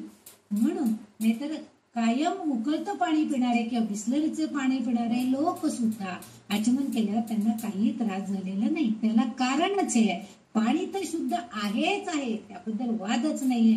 कारण बऱ्याच संशोधनानंतर त्याचं शुद्धीकरण ते शुद्ध आहे याची खात्री सगळ्यांना झालेली आहे. पण त्याच बरोबर आपलं मन शुद्धीकरण किती त्रास जरी होत असला तरी सुद्धा एवढ्या लांब अंतरापर्यंत चालत जाऊन संगमापर्यंत एकदा डुबकी मारून यायचंच अशी एक आपली मनाची धारणा झालेली आहे. म्हणजे मनाचं शुद्धीकरण होतं ते की मनामध्ये होतं की नाही प्रयागराजच्या संगमामध्ये मी स्नान करून येणार, हे मनामध्ये आपल्या पूर्णपणे ठसलेलं होतं. आणि ही सात्विक भावना आपल्याला कोणत्याही वाईट गोष्टींना बळी पडलेली नाही, कारण ती चांगली भावना आपल्या मनामध्ये होती. म्हणून आपल्याला ते पाणी पिल्यावर तब्येत बिघडायचा कोणताही त्रास झाला नाही, सर्दी नाही, खोकला नाही. इकडं आल्यावरच मला खूप सर्दी झाली, इकडं आल्यावरच मला खूप खोकला झाला, हे सगळ्यांच्या तक्रारी. तिथं मला काहीच झालं नाही, कारण आपल्या मनामध्ये जी शुद्ध भावना होती त्यामुळे इकडे आल्यावर सगळ्या आजूबाजूच्या भोवतालच्या लोकांच्या मध्ये मिसळलं की आपण परत सामान्य होऊन जातो. म्हणून आपल्याला ते त्रास देतात. म्हणून इथं शब्दानुसार ललितांबिकेचा जो सर्वोच्च मंत्र आहे म्हणजे पंचदशी किंवा षोडशी, या मंत्राचं जर अखंड ध्यान जप असं जर कोणत्या भक्त करत असेल तर त्या भक्तांच्या मार्गातील पापांच्या संकटातून ती त्यांना सोडवते, असाही अर्थ अभिप्रेत आहे. म्हणजे जे अरी इथं जे त्यांनी अवी म्हटलेलं आहे, अवी म्हणजे मुक्त करणं असा अर्थ त्यांनी सांगितलेला आहे. तर हे मुक्तता कशापासून आहे तर पापापासून मुक्तता आहे. म्हणजे पण जर ध्यानधारणा करत असेल, मंत्रोच्चारण होत असेल, आपोआपच तिथलं जे परिसर आहे किंवा वातावरण आहे किंवा स्वतःचं मन आहे ते आपोआप शुद्धतेकडे जात असतं. मनामध्ये दुसऱ्याच्या विषयी कोणत्याही वाईट भावना येतच नाही. आणि त्यामुळं असं अशी साधना करत असताना अडचण आलीच तर त्याचं निर्दालन करण्याचं काम ललितांबिका करते. ते नाश करते, त्याच्यातून त्या संकटातून सोडवते. म्हणजे तिचा मंत्र सुद्धा इतका प्रभावी आहे की याची कल्पना वाग्देवी आपल्याला इथं करून देण्याचा प्रयत्न करतायत. म्हणजे तिचं वास्तव्य तर आपल्या अंतरात्म्यामध्ये आहे. मागच्या एका श्लोकामध्ये त्यांनी सांगितलं. मग ती आणखीन काय करते, हातामध्ये फास घेऊन पण बसलेली आहे, आपल्याला वाईट मार्गाला पण लावू देत नाहीये. आपलं सगळं पाप नाश करण्याचं काम, पाशांतरी पण ती आहे. आणि आता तिचा जो मंत्र आहे, कारण परमंत्र विभेदी हा जो मंत्र आहे, हा मंत्रामध्ये सुद्धा इतकी प्रभावी शक्ती आहे की ती पापाचे विघटन नाश करण्याची ताकद या मंत्रामध्ये आहे. म्हणून तिला परमंत्र विभेदिनी असा उल्लेख वाग्देवी इथं करताना दिसत आहेत. म्हणजे ती स्वतः तर प्रभावी सामर्थ्यशाली आहे, पण तिच्या मंत्रामध्ये सुद्धा ती ताकद आहे. म्हणजे प्रत्यक्ष आपल्याला पूजन अर्चन काहीही करायला जमत नाहीये, दान धर्म करायला जमत नाहीये, परंतु मंत्रोच्चारण हे आपण सहजपणे करू शकतो. म्हणून आपण केव्हाही आपल्याला जेव्हा वेळ आहे किंवा जेव्हा आपल्याला काही भक्ती करायची आहे, काही ठराविक काळापर्यंत ध्यानधारणा करायची आहे, त्यावेळेस ह्या पंचदशाक्षरी किंवा 14 मंत्राचा जप करायचा आहे. ज्या कारणे ही ललितांबिका त्या भक्ताला योग्य मार्गावरती पापापासून मुक्तता करेल आणि आपोआपच मुक्तीकडे घेऊन जाईल, असाच अर्थ इथं अभिप्रेत असलेला आपल्याला दिसून येतो. बघा तिच्या किती म्हणजे आपल्या भक्ताकडं त्या ललितांबिकेचं इतकं बारीक लक्ष आहे, कारण ती आतच आहे ना, आपल्या अंतर्मनामध्येच आहे. आणि त्यामुळं तिला लगेच कळतं आपल्या भक्ताला दुःख झाले, आपल्या भक्ताकडनं काहीतरी वाईट घडले. मग ती त्या सगळ्यावरती उपाय म्हणून त्याला सद्बुद्धी देते. बस जप कर, काहीतरी पूजन अर्चन कर, चांगलं भजन म्हण, त्याचं गुणगान गा, स्तोत्र गा, हे सगळं ती त्याच्याकडनं करून घेते. आणि त्याद्वारे आपोआपच पापाचा नाश होतो, विघटन होतो. म्हणून तिला परमंत्र विभेदिनी असं म्हणजे ती सगळं काय ते पाप घेते आणि काढून टाकते असा अर्थ नाहीये. आपल्याच कडनं ती चांगली कृत्य करून घेते आणि त्याद्वारे आपण केलेल्या वाईट कृत्यांना पायबंद बसतो आणि आपोआप ती थोडी थोडी थोडी नाहीशी होतात. आणि आपोआपच एकदा जर आपल्याला कळलं की हे करणं चुकीचं आहे, तर आपण पुन्हा दुसऱ्यांदा ते करायला जाऊ का? नाही जाणार. आपण म्हणतो नको नको, मागच्या वेळेला ते केलं तर खूप त्रास झालेला आहे, आता पुन्हा ते तसलं काही करायचं नाही, आता आपण सरळ सरळ मार्गानेच कुठलेही अवलंब करायचंय. बऱ्याचशा गोष्टी अशा असतात की एकदा अनुभव आला आपण तर पुन्हा त्याच मार्गाने जाऊ का? नाही, रस्ता फार घाणेरडा आहे, नक्की टायर फुटून जाणार आपण त्या मार्गाने गाडी घेऊन गेलो तर, याची खात्री आपल्याला पडते. दुसऱ्यांदा आपण तिकडे जाणार नाही. म्हणजे ती आपल्याला सूचित करते की तुझा हा मार्ग नाहीये, अडथळ्यांच्या शर्यतीचा मार्ग तू आता निवडू नको, तू सरळ मार्गाने जा, तू मंत्र जप, आपोआपच तुला योग्य ठिकाणी परमधामामध्ये परमज्योतीमध्ये मुक्ततेकडं मोक्ष मिळवण्याकडं तुला नक्कीच मार्ग सापडेल, हे सांगण्याचं काम ललितांबिका इथं करताना दिसते. इथं आपल्याला आपला 153 नंबरचा श्लोक संपलेला आहे. आता आपण 154 नंबरच्या श्लोकाकडे जाणार आहोत. म्हणजे इथं ती शत्रूंची मंत्रविद्या नष्ट करते हे तर आहेच. कारण जर समजा एखाद्या मांत्रिकानं कोणावरती करणी केलेली असेल आणि त्याची करणी केलेली जर दुसऱ्यांना कळली तर आजकाल आपण बघतो की अंधश्रद्धा निर्मूलनवाले वगैरे अशा मांत्रिकांना पकडून देण्याचं काम वगैरे करताना दिसतात. म्हणजे त्यांची वाईट शक्ती नष्ट करण्याचं काम करतात. मग त्यांना कळून चुकतं की नाही, माझं चुकलं, मी असं करायला नको होतं. म्हणजे हे काम लागतं. म्हणजे दुष्प्रवृत्तीकडून सत्प्रवृत्तीकडं भक्ताला, साधकाला, सामान्य माणसाला सुद्धा वळवण्याचा प्रयत्न ही ललितांबिका करते, असं इथं आपल्याला दिसून येते. आणखीन एक गोष्ट आहे, म्हणजे पुढचा आता 154 नंबर म्हणजे बाधा दूर होती थोडक्यात. म्हणजे आता 154 नंबरचा श्लोक असा आहे मूर्ता अमूर्ता अनित्य तृप्ता मुनिमानसहंसिका सत्यव्रता सत्यरूपा सर्वांतर्यामिनी सती. आता याच्यामध्ये आपल्याला 7 नामांचा अभ्यास करायचा आहे, म्हणजे 7 नावांचा विचार करायचा आहे. पहिलं नाव आहे मूर्ता. 8 नाव आहेत. मूर्ता, मूर्त म्हटलं की आपल्याला लक्षात येतं की कोणत्या तरी स्वरूपामध्ये, मूर्त स्वरूपामध्ये असणारी, सगुण रूपामध्ये असणारी देव देवता, त्याला आपण मूर्त स्वरूप असं म्हणतो. म्हणजे कोणत्याही देवदेवतेचं मूर्त स्वरूपामध्ये आपण पाहू इच्छितो. खरं तर ब्रह्माचा जर एकूण विचार केला तर ब्रह्मा हा सगुण रूपामध्ये आपण त्याला व्यक्त करायचा प्रयत्न करतो, पण तो निर्गुण रूपामध्ये आहे. देवदेवता सुद्धा सगळे निर्गुण रूपामध्ये असलेल्या दिसतात, पण आपण आपल्या सोयीसाठी, कारण आपल्या नजरेसमोर एखादं मूर्त स्वरूप असल्याशिवाय आपल्याला त्या देवदेवतेची साधना करणं, तिची पूजा अर्चा करणं हे आपल्याला शक्य होत नाही. आणि म्हणून ते म्हणतात की मूर्त रूपामध्ये आपण त्याला पाहू इच्छितो. ब्रह्माचा जर विचार केला तर तो एक तर स्थूल रूपामध्ये म्हणजेच सगुण रूपामध्ये आहे, आणि दुसरा म्हणजे सूक्ष्म रूपामध्ये म्हणजे निर्गुण रूपामध्ये आहे, की जो आपल्याला दिसत नाही पण तो आहे हे नक्की. आता आत्म्याला आपण पाहू शकतो का? आपण मगापासून 4 वेळा सांगतोय की आपल्या हृदयस्थ अंतरात्म्यामध्ये आत्मा आहे आहे आहे हे नक्की आहे, हे असं आपण म्हणतोय, पण आपण त्याला पाहू शकतो का तो कसा आहे? म्हणजेच तिथं तो सूक्ष्म रूपानं आहे एवढंच फक्त आपण म्हणू शकतो. मग आपण काय करतो? स्थूल रूपामध्ये त्या अंतरात्म्याचं आपण कुठल्या तरी देवदेवतेच्या स्वरूपामध्ये प्रकटीकरण करण्याचा प्रयत्न करतो. म्हणून सगुण रूपामध्ये आपण आणतो की माझ्या हृदयामध्ये भगवंत वास करतायत, परमात्मा आहे. मग विष्णू रूपामध्ये आपण त्याला सगुण रूपामध्ये आणतो. मग शंख चक्र गदा पद्म कमळ बिमळ असलेलं असं सगळं हातात असलेलं त्याची चतुर्भुज अशी छान मूर्ती आपल्या डोळ्यासमोर येते. म्हणजे सगुण रूपामध्ये आपण त्याला अस्तित्वाला आणतो आणि मग त्याचं भजन पूजन करतो. म्हणजे त्याचं जे स्थूल रूप आहे ते म्हणजे सगुण रूप, आणि सूक्ष्म रूप आहे ते म्हणजे निर्गुण रूप आहे. आपल्या या भक्तजनांना त्या ब्रह्म्याचे निर्गुण रूप जाणणे, आपलं काय होतंय, आपण सगळेजण फक्त सगुणाचीच भक्ती करतो. म्हणजे ते रूप डोळ्यासमोर आले की तो सुंदर असा असणारा आणि ओठांवर मुरली असलेला असा श्रीकृष्ण आपल्या डोळ्यासमोर लगेच येतो.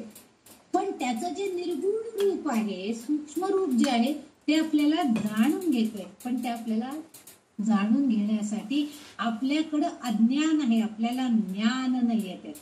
आपल्याला माहिती आहे की काय आहे, तर आपण त्याला जाणू शकत नाहीये अशी आपली परिस्थिती आहे, आणि म्हणून अज्ञानामुळे ते शक्य होत नाही. म्हणून माया शक्तीनं आपण काय करतो, त्याचं मूर्त स्वरूप म्हणजे सगुण रूप आपल्या डोळ्यासमोर आणतो आणि साकार करतो त्याला त्या प्रयत्नांनी, आणि मग त्या मूर्ती स्वरूपाची स्थूल रूपामध्ये तो भक्त तिची पूजा करतो, अर्चा करतो, त्याची प्रार्थना करतो, भजन करतो, हे सगळं करतो. म्हणून ही ललितांबिका जी आहे ती सुद्धा आपल्यामध्ये आहे. मग ती मूर्त स्वरूपात आहे. तिचे पहिले काही श्लोकांमध्ये तिचं हे मूर्त स्वरूपातलं वर्णन आलेलं आहे.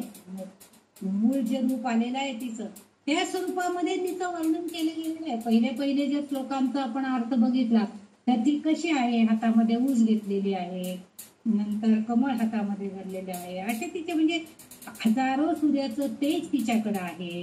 नंतर तिनं इच्छा वासना प्रेम असा यांचा विणलेला पाच तिने आपल्या हातात घेतलेला आहे. म्हणजे इथं हे जे आहे हे ती एक देवी स्वरूप असं तिचं रूप आपल्या तिने चैतन्याच्या अग्निकुंडातून जन्म घेतलेला आहे असंही वर्णन आपण केलेलं आहे. नंतर तिला चाफा अशोक अशा सुंदर अशा सुगंधित फुलांनी विलसित केलेला आहे तिच्या देवीचा केशकलाप. नंतर तिचा मुकुट कसा आहे, म्हणजे तिचं भाळ कसं चंद्रमी अष्टमीच्या चंद्राप्रमाणे विलसित दिसते, शोभमान दिसते, असं वर्णन तिचं केलेलं आहे. म्हणजे ही मूर्त स्वरूपामध्ये जर अशी ललितांबिका आपण पाहिली तर आपल्याला निश्चितच आनंद वाटतो आणि मग आपण भक्तजन तिचं पूजन अर्चन करण्याचा प्रयत्न करतो. म्हणजे मूर्त स्वरूपामध्ये ती आहे म्हणून ती मूर्त आहे, म्हणजे सगुण रूपामध्ये ती आहे, मूर्तीच्या स्वरूपामध्ये आहे असं ललितांबिका तिचं वर्णन करतात. म्हणजे आपल्याला जेव्हा डोळ्यांना जे काही दिसतं, आपण म्हणतो की कान आणि डोळे याच्यामध्ये एक भीतीचं अंतर आहे असं, म्हणजे कानांनी जे ऐकतो पण प्रत्यक्ष डोळ्यांनी जे बघतो, कानांनी ऐकलेलं असतं पण डोळ्यांनी बघितल्यावर त्यावर जास्त विश्वास आपला बसलेला असतो. कोर्टामध्ये साक्ष दिली तर आय विटनेस याला आपण जास्त महत्व देतो.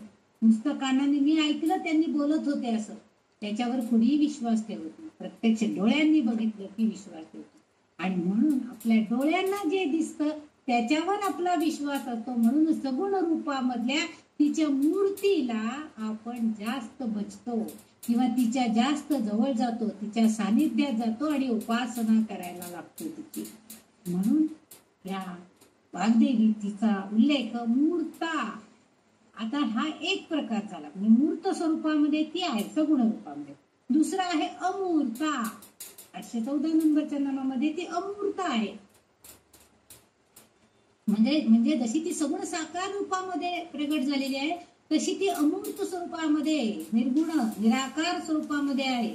म्हणजे इथं ती सूक्ष्म रूपामध्ये आहे असं ललितांबे हे आहे असं वाग्देवींना सांगायचं. एवढाच अर्थ योग्य नाही तर सूक्ष्म आत्मारूप स्वरूप कुंडलिनीच्या पलीकडं तिचं रूप पहावयास आपल्याला मिळतं. म्हणजे कुंडलिनी स्वरूपामध्ये जर आपण तिचं सूक्ष्म रूपामधलं प्रगटीकरण अभ्यासण्याचा प्रयत्न केला तर कुंडलिनीच्या अभ्यासामध्ये आपल्याला तिचं सूक्ष्म असं प्रकटीकरण त्या तेजोवलय अशा चंद्राकार आकृतीमध्ये बघायला मिळतं. आणि म्हणून तिला त्यांनी निर्गुण निराकार स्वरूपामध्ये ती आहे असं म्हणताय. कारण खरं तर ही ब्रह्मस्वरूपिणी आहे. कर्मापासून म्हणजे कर्माचं कुठलंही बंधन तिला नाही, कर्मरहित ती आहे. पण सगळं तीच करते. कर्मरहित जरी म्हटलेलं असलं तरी सगळी कर्म तिच्या शक्तीशिवाय घडूच शकत नाही, तिच्या सहाय्याशिवाय घडूच शकत नाही. पण तिला म्हणताना आपण कर्मरहित म्हणतो. निराकार आहे. तिच्या निराकारतेचं वर्णन म्हणजे ती अमर आहे, ती अमर्याद आहे, अविनाशी आहे, अपरिभाषित आहे. म्हणजे तिचं वर्णन करता येणं ती अतुलनीय शक्ती आहे असं वर्णन आपण तिचं करू शकतो. म्हणजे ती रूप नसलेली आहे आणि रूपात असलेली सुद्धा आहे. म्हणजे बघा, रूप नसलेली ती जेव्हा आपण बघतो तेव्हा ती अविनाशी आहे. म्हणजे जसा ब्रह्म आहे की जो अमर्याद आहे, अमर आहे, अविनाशी आहे, तसंच ही सुद्धा आहे, ललितांबिका सुद्धा आहे. तिचं सगुण रूप बघितलं की आपल्याला मनाला समाधान वाटतं. पण निराकार रूपामध्ये आपण तिला बघू शकत नाही. पण शक्ती म्हणून ती तिथं आहे. तिची जी शक्ती आहे, अमर्याद अशी शक्ती, अतुलनीय अशी शक्ती जी आहे ती मात्र आपल्याला तिच्या निराकार रूपाचं वर्णन करताना दिसतं. म्हणजे ती सूक्ष्म रूपामध्ये आहे असं आपण म्हणतो. ती रूप नसलेली आणि रूपात असलेली अशा दोन फरकामध्ये आपल्याला दिसतं. आता या सृष्टीमध्ये जर तिचं रूप बघायचं म्हटलं तर पृथ्वी, जल, तेज यामध्ये ती मूर्त स्वरूपामध्ये दिसते. म्हणजे पृथ्वीवर या चराचर सृष्टीमध्ये जे जे प्राणी मात्र आहेत, जी जी जीवसृष्टी आहे, सजीव सृष्टी आहे, त्या सगळ्यामध्ये ती आहे. म्हणजे ती दिसत नसली तरी समजा वडाचं झाड उगवलेलं आहे, एवढ्याशा बीपासून एक मोठं वडाचं झाड तयार झाले, त्याच्यामध्ये जीव आहे त्या झाडामध्ये, म्हणजे ती आहे ना तिथं. पण तिथं ती ललितांबिका म्हणून आहे का? नाहीतर वडाचं झाड म्हणून ते, म्हणजे सजीव सृष्टीमध्ये ती आहे. म्हणजे पृथ्वी तत्वामध्ये ती आहे. पाण्याचा प्रवाह बघितला तर सरोवराचं पाणी, नदीचं पाणी, सागराचं पाणी, पाणी नसेल तर काय आपली अवस्था होईल. आता उन्हाळा आहे, काही ठिकाणी अशी पाणी टंचाई आपण लोक अनुभवता येतात आता या सध्याच्या परिस्थितीमध्ये. म्हणजे पाणी हे आपल्या जीवनाचं जीवन आहे. पाण्यासारखं पाणी जर आपल्याला मिळालं नाही तर आपलं जीवन असहाय्य होऊन जातं. म्हणजे त्या स्वरूपामध्ये सुद्धा तीच आहे आणि ते जे या स्वरूपामध्ये सुद्धा तीच आहे. समजा आपण गॅस बुकिंग केले आणि जर 4 तास गॅस उशिरा आला आणि आपला गॅस त्याच्या अगोदर संपला तर ते 4 तास आपण आता काय करायचं? घरामध्ये गॅस नाहीये, चहा पाणी होऊ शकत नाही, स्वयंपाक होऊ शकत नाही. म्हणजे तेज जो अग्नी आहे त्याच्याशिवाय आपण काहीच करू शकणार, म्हणजे तेज या स्वरूपामध्ये सुद्धा तीच आहे. म्हणजे पृथ्वी, जल आणि तेज म्हणजे अग्नी, या सगळ्या मूर्त स्वरूपामध्ये आपल्याला तिची जाणीव होते. म्हणजे इथं आपलं अज्ञान संपतं आणि ती आहे याची जाणीव आपल्याला होऊ लागते.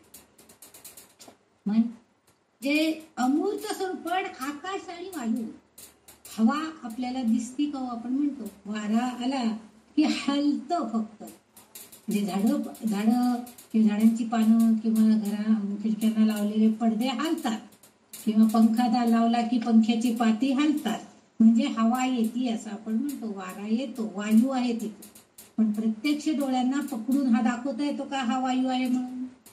ते येऊ शकत नाही. म्हणजे तिथं ते अमूर्त स्वरूपामध्ये आहे, म्हणून इथं तिला अमूर्ता असं म्हणतात.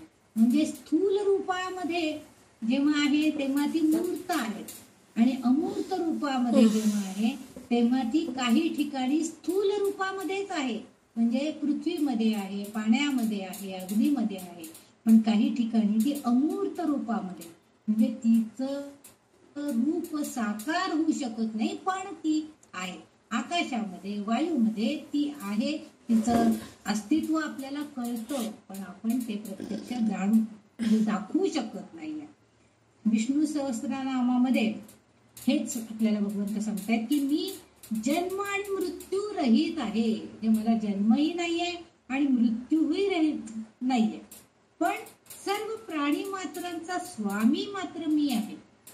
कारण माया शक्ती म्हणून जी ओळखली जाते, त्या शक्तीद्वारे त्या मायेच्या रूपामध्ये तो भगवंत तिथं स्वतः प्रकट होतो. म्हणजे मगाशी मी जसं सांगितलं यदा यदा धर्मस्य ग्लानिर्भवति, तिथं तो प्रत्यक्ष प्रकट होतो आणि ते धर्माची ग्लानी काढून टाकण्यासाठी तो मूर्त स्वरूपामध्ये प्रकट होतो. म्हणजे ते अमूर्त स्वरूप जाऊन तिथं मूर्त स्वरूप आपल्याला पाहायला मिळतं. म्हणजे तो जाता त्याचा स्वभाव आहे, पण त्या स्वभावावर म्हणजे त्याला ह्या जगाचं नियंत्रण करणं, जात्याचा स्वभाव काय आहे? तो निराकार आहे, निर्गुण आहे, हे आपण जाणतो, म्हणजे तो अमूर्त आहे. परंतु जगनियंता म्हणून त्याची जी जबाबदारी आहे की जगाचं नियंत्रण करणं, त्यासाठी त्याला आपला स्वभावाला थोडीशी मुरड घालावी लागते आणि प्रगट रूपामध्ये येऊन या जगाचं नियंत्रण करण्याचं काम करावं. आणि ललितांबिका सुद्धा हेच काम करते, कारण ती भगवत स्वरूप आहे, ब्रह्मस्वरूप आहे. त्यामुळे ती सुद्धा काय करते? मूर्त आणि अमूर्त रूपामध्ये भक्तांचे हित करण्यास, भक्तांना ब्रह्मज्ञान देण्यासाठी त्यांना सक्षम बनवते. कारण तिच्यातही भगवंताचेच सर्व गुण समाविष्ट झालेले आहेत, म्हणून तिचा उल्लेख वाग्देवी मूर्ता अमूर्ता असा करताना दिसत आहेत. म्हणजे सगुण रूपामध्ये ती आहे, निर्गुण रूपामध्ये ती आहे, मूर्त रूपामध्ये ती आहे, आणि अमूर्त म्हणजे आपल्याला म्हणजे दिसत नाहीये, पण तिथं तिचं वास्तव्य आहे. वारा हल्ला, म्हणजे वाऱ्याच्या योगानं, वायूच्या योगानं जेव्हा पडदा हलेल, पानं हलतील झाडाची, तेव्हा आपल्याला कळतं की वारा आला. म्हणजे त्याचं अस्तित्व आपण जाणू शकतो, पण प्रत्यक्षामध्ये त्याला बघू शकत नाही. म्हणजे फक्त आपण अनुभूती घेऊ शकतो, प्रत्यक्ष त्याला धरून आपण दाखवू शकत नाही. पण मूर्त रूपामध्ये मात्र आपण त्या गोष्टीला, त्या देवतेला प्रत्यक्ष रूपामध्ये साकार करू शकतो. आणि म्हणूनच वाग्देवींचं तिचं हे सूक्ष्म रूपातलं आणि स्थूल रूपातलं जे प्रकटीकरण आहे त्या ललितांबिकेचं, ते त्यांना सांगायचं आहे. म्हणून त्या तिला मूर्ता अमूर्ता अशा नावानं संबोधित करताना दिसतात. पुढचं जे 815 नंबरचं नाव आहे ते आहे अनित्य तृप्ता. आता इथं अनित्य, अनित्य म्हणजे नाशवंत असा अर्थ आहे, आणि तृप्त म्हणजे समाधानी असणं. माग जे 556 नंबरचं नाम आहे त्याच्यामध्ये ती नित्य तृप्त आहे, म्हणजे नित्य तृप्त आहे ती असं आपण म्हटले. म्हणजे त्याच्यामध्ये ती कायम समाधानी आहे. आपण मागं पण तिचं जेव्हा अर्थ ललितांबिकेच्या बाबतीमध्ये आपण जेव्हा बघितले होते तेव्हा तिला म्हणजे ती सदैव आनंदी आहे, ती सगळ्यांना आनंद देण्याचा सुद्धा प्रयत्न करते असं आपण नेहमी म्हणतो. म्हणजे स्वतः आनंदी राहून इतरांना आनंद देण्याचा ती प्रयत्न करते. म्हणजे ती समाधानी आहे, आपल्या भक्तांना समाधानी करण्याचा प्रयत्न करते. म्हणून इथं अनित्य, नाशवंत. आता नाशवंत काय काय आहे? म्हणजे नाशवंत असणाऱ्या कोणत्याही गोष्टीची खरं तर ललितांबिकेला काहीही गरज नाहीये. म्हणजे तिला भक्ताने तिच्या भक्तीवरील प्रेमानं जर काही दिलं तर तिला ते अपेक्षित आहे. म्हणजे तिला कशाची अपेक्षा नाहीये, तिला तुमच्याकडून काहीही नको आहे. ती काय म्हणते, मला तुमच्याकडनं काही नको आहे. तुम्ही जे करताय ना ते फक्त तुम्ही कसं करा, निस्वार्थतेनं करा. म्हणजे कारण तिनेच सगळ्या गोष्टी निर्माण केल्या, तिच तिला अर्पण केल्यासारखं आहे. तुम्ही दुसरं काही तिला देताय का? तिच्याच निर्मित केलेल्या सगळ्या गोष्टी आहेत, त्यात नाशवंत आहेत आणि त्याच तुम्ही तिला परत देताय. म्हणजे तिला जर भक्ताने तिच्यावरील भक्ती प्रेमाने काही नाशवंत वस्तू अर्पण केल्या तर ती प्रसन्न होते, काही असं नाहीये. पण खर तर तिला कारण ते नाशवंत अविनाशी अशा कोणत्याही गोष्टीची गरजच नाहीये. कारण सर्व काही निर्मितीमध्ये तीच आहे आणि तीच कार्यान्वित आहे. तिच्यापासून सर्व काही उद्भवतं, सर्व काही निर्मिती होतं. पण तिला काय हवंय, तर तिला आपल्या भक्ताकडून निष्कलंक निस्वार्थ भक्तीची फक्त अपेक्षा आहे. म्हणजे कोणत्याही भक्तानं खूप दानधर्म केला, खूप मोठे मोठे चांगले छान छान नैवेद्य दाखवले म्हणजे ती प्रसन्न होती असा अर्थ नाहीये. तर भक्ताच्या मनामध्ये असणारा निस्वार्थ निष्कलंक निर्व्याज्य प्रेम जे आहे ना ते तिला अपेक्षित आहे. भगवंतांनी श्रीकृष्णांनी आपल्या भगवद्गीतेमध्ये सुद्धा हे सांगितलंय की जो कोणी मला प्रेमानं पान फूल फळ अगदी नुसतं पाणी जरी मला अर्पण केलं तरी मी त्या भक्ताला संतुष्ट करण्यासाठी साक्षात प्रकट रूपात मी दर्शन देईन. पत्रम पुष्पम फलम तोयम. म्हणजे नुसतं पाणी दिलं, एखादं पान वाहिलं म्हणजे तुळशीचं आणि एखादं फूल एखादं फळ एवढं जरी तुम्ही त्याला अर्पण केलं, नुसतं पाणी जरी त्याला अर्पण केलं की ज्या पाण्यानं मी तुझे पद प्रक्षालन करतोय, मी तुझी पूजा करतोय, पायांवरती पाणी घालून शुद्धोदक घालून मी तुझ्या पायांची पादपूजा करतो आहे, हे जर आपण केलं पण ते निस्वार्थ भावनेनं केलं की मला त्याच्या बदल्यात काही नकोय, पण तुझी भक्ती अनन्य भावानं करण्याची वृत्ती मला दे, एवढं अपेक्षित जरी केलं तर ते त्याला हवंय. आणि अशा भक्ताला भगवंत नक्कीच सगुण रूपामध्ये दर्शन देतो. म्हणजे इथे ललितांबिका सुद्धा आपल्याला हेच सांगते की मला प्रसन्न करून घेण्यासाठी माझ्या भक्तानं कर्मकांडात अडकता कामा नये. कारण नाशवंत ज्या गोष्टी आहेत त्या अर्पण न करता, नाशवंत गोष्टी आहेत, फळ आज घालेलं फळ उद्या कदाचित ते खराब होऊन जाणार आहे, अशा नाशवंत गोष्टी तिला अर्पण केल्या तर ती प्रसन्न नक्की होईल, तिला आनंद वाटेल. परंतु त्याही पेक्षा अशा पूजनामध्ये म्हणजे 1008 फळं वाहिली देवाला वगैरे असे जे कर्मकांड आपण जे करतो किंवा इतक्या याच्या आहुत्या दिल्या, अशा कर्मकांडात न अडकता ही ललिता देवी आपल्याला सांगते की नाशवंत गोष्टी अर्पण न करता निर्दोष आणि शुद्ध कर्मकांड हे अशा तऱ्हेनं भक्ती करावी आणि त्यानुसार मला प्रसन्न करून घ्यावी. कारण कर्मकांड जी ही आहेत ही अध्यात्माच्या उच्च पातळीचा पाया मजबूत करतात असं त्यांचं म्हणणं आहे.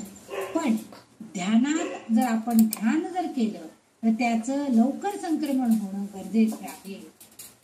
आपल्याकडे खुलभर दुधाची कहाणी म्हणून एक सोमवारच्या कहाणीमध्ये वाचलं जातं श्रावणामध्ये.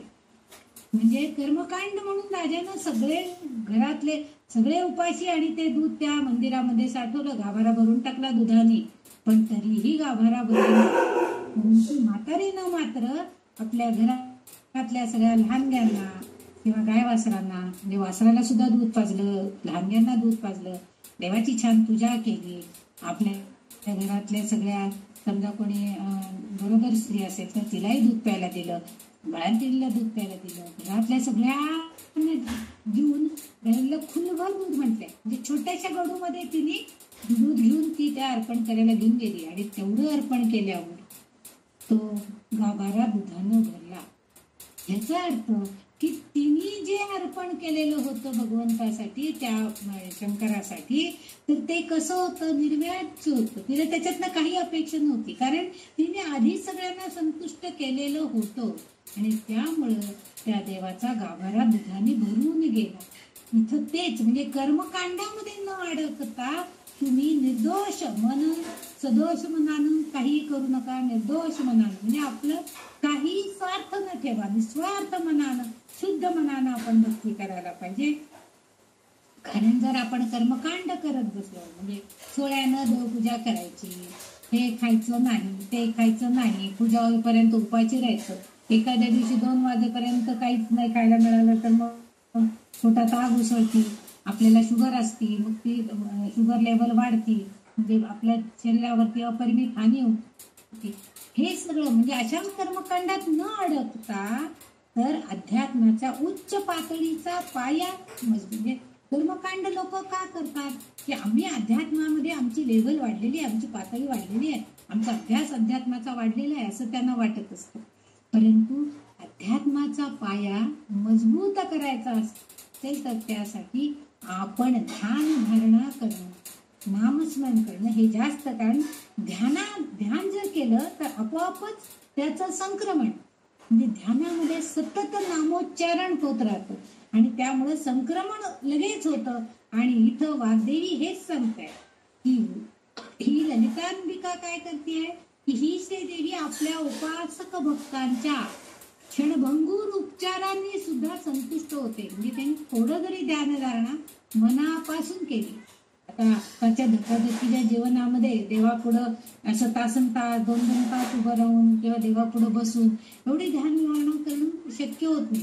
कमीत कमी फक्त 1 मिनिट, पण तो देव आणि मी ह्या व्यतिरिक्त कुणीही नाहीये तिथं, अशी भावना कल्पना करून जर आपण त्या देवाशी अनुसंधान साधलं, देव इथं अर्थ चैतन्य शक्ती, त्याच्याशी अनुसंधान साधलं तर आपण जे दिवसभर काम करणार आहोत त्याच्यामध्ये ती शक्ती आपल्या बरोबर सतत असते आणि आपल्या हातून सगळी कर्म चांगली घडतात.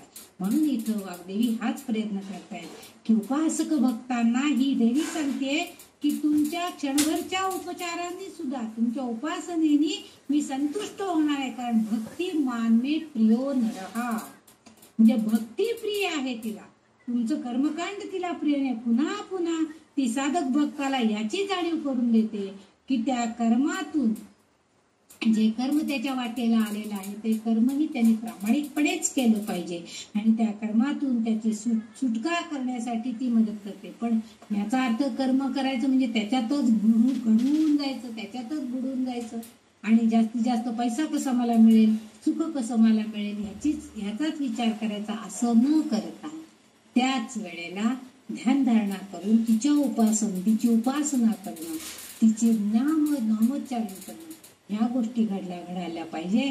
म्हणून ती अनित्य तृप्त आहे, म्हणजे ही मदत करते आपल्या.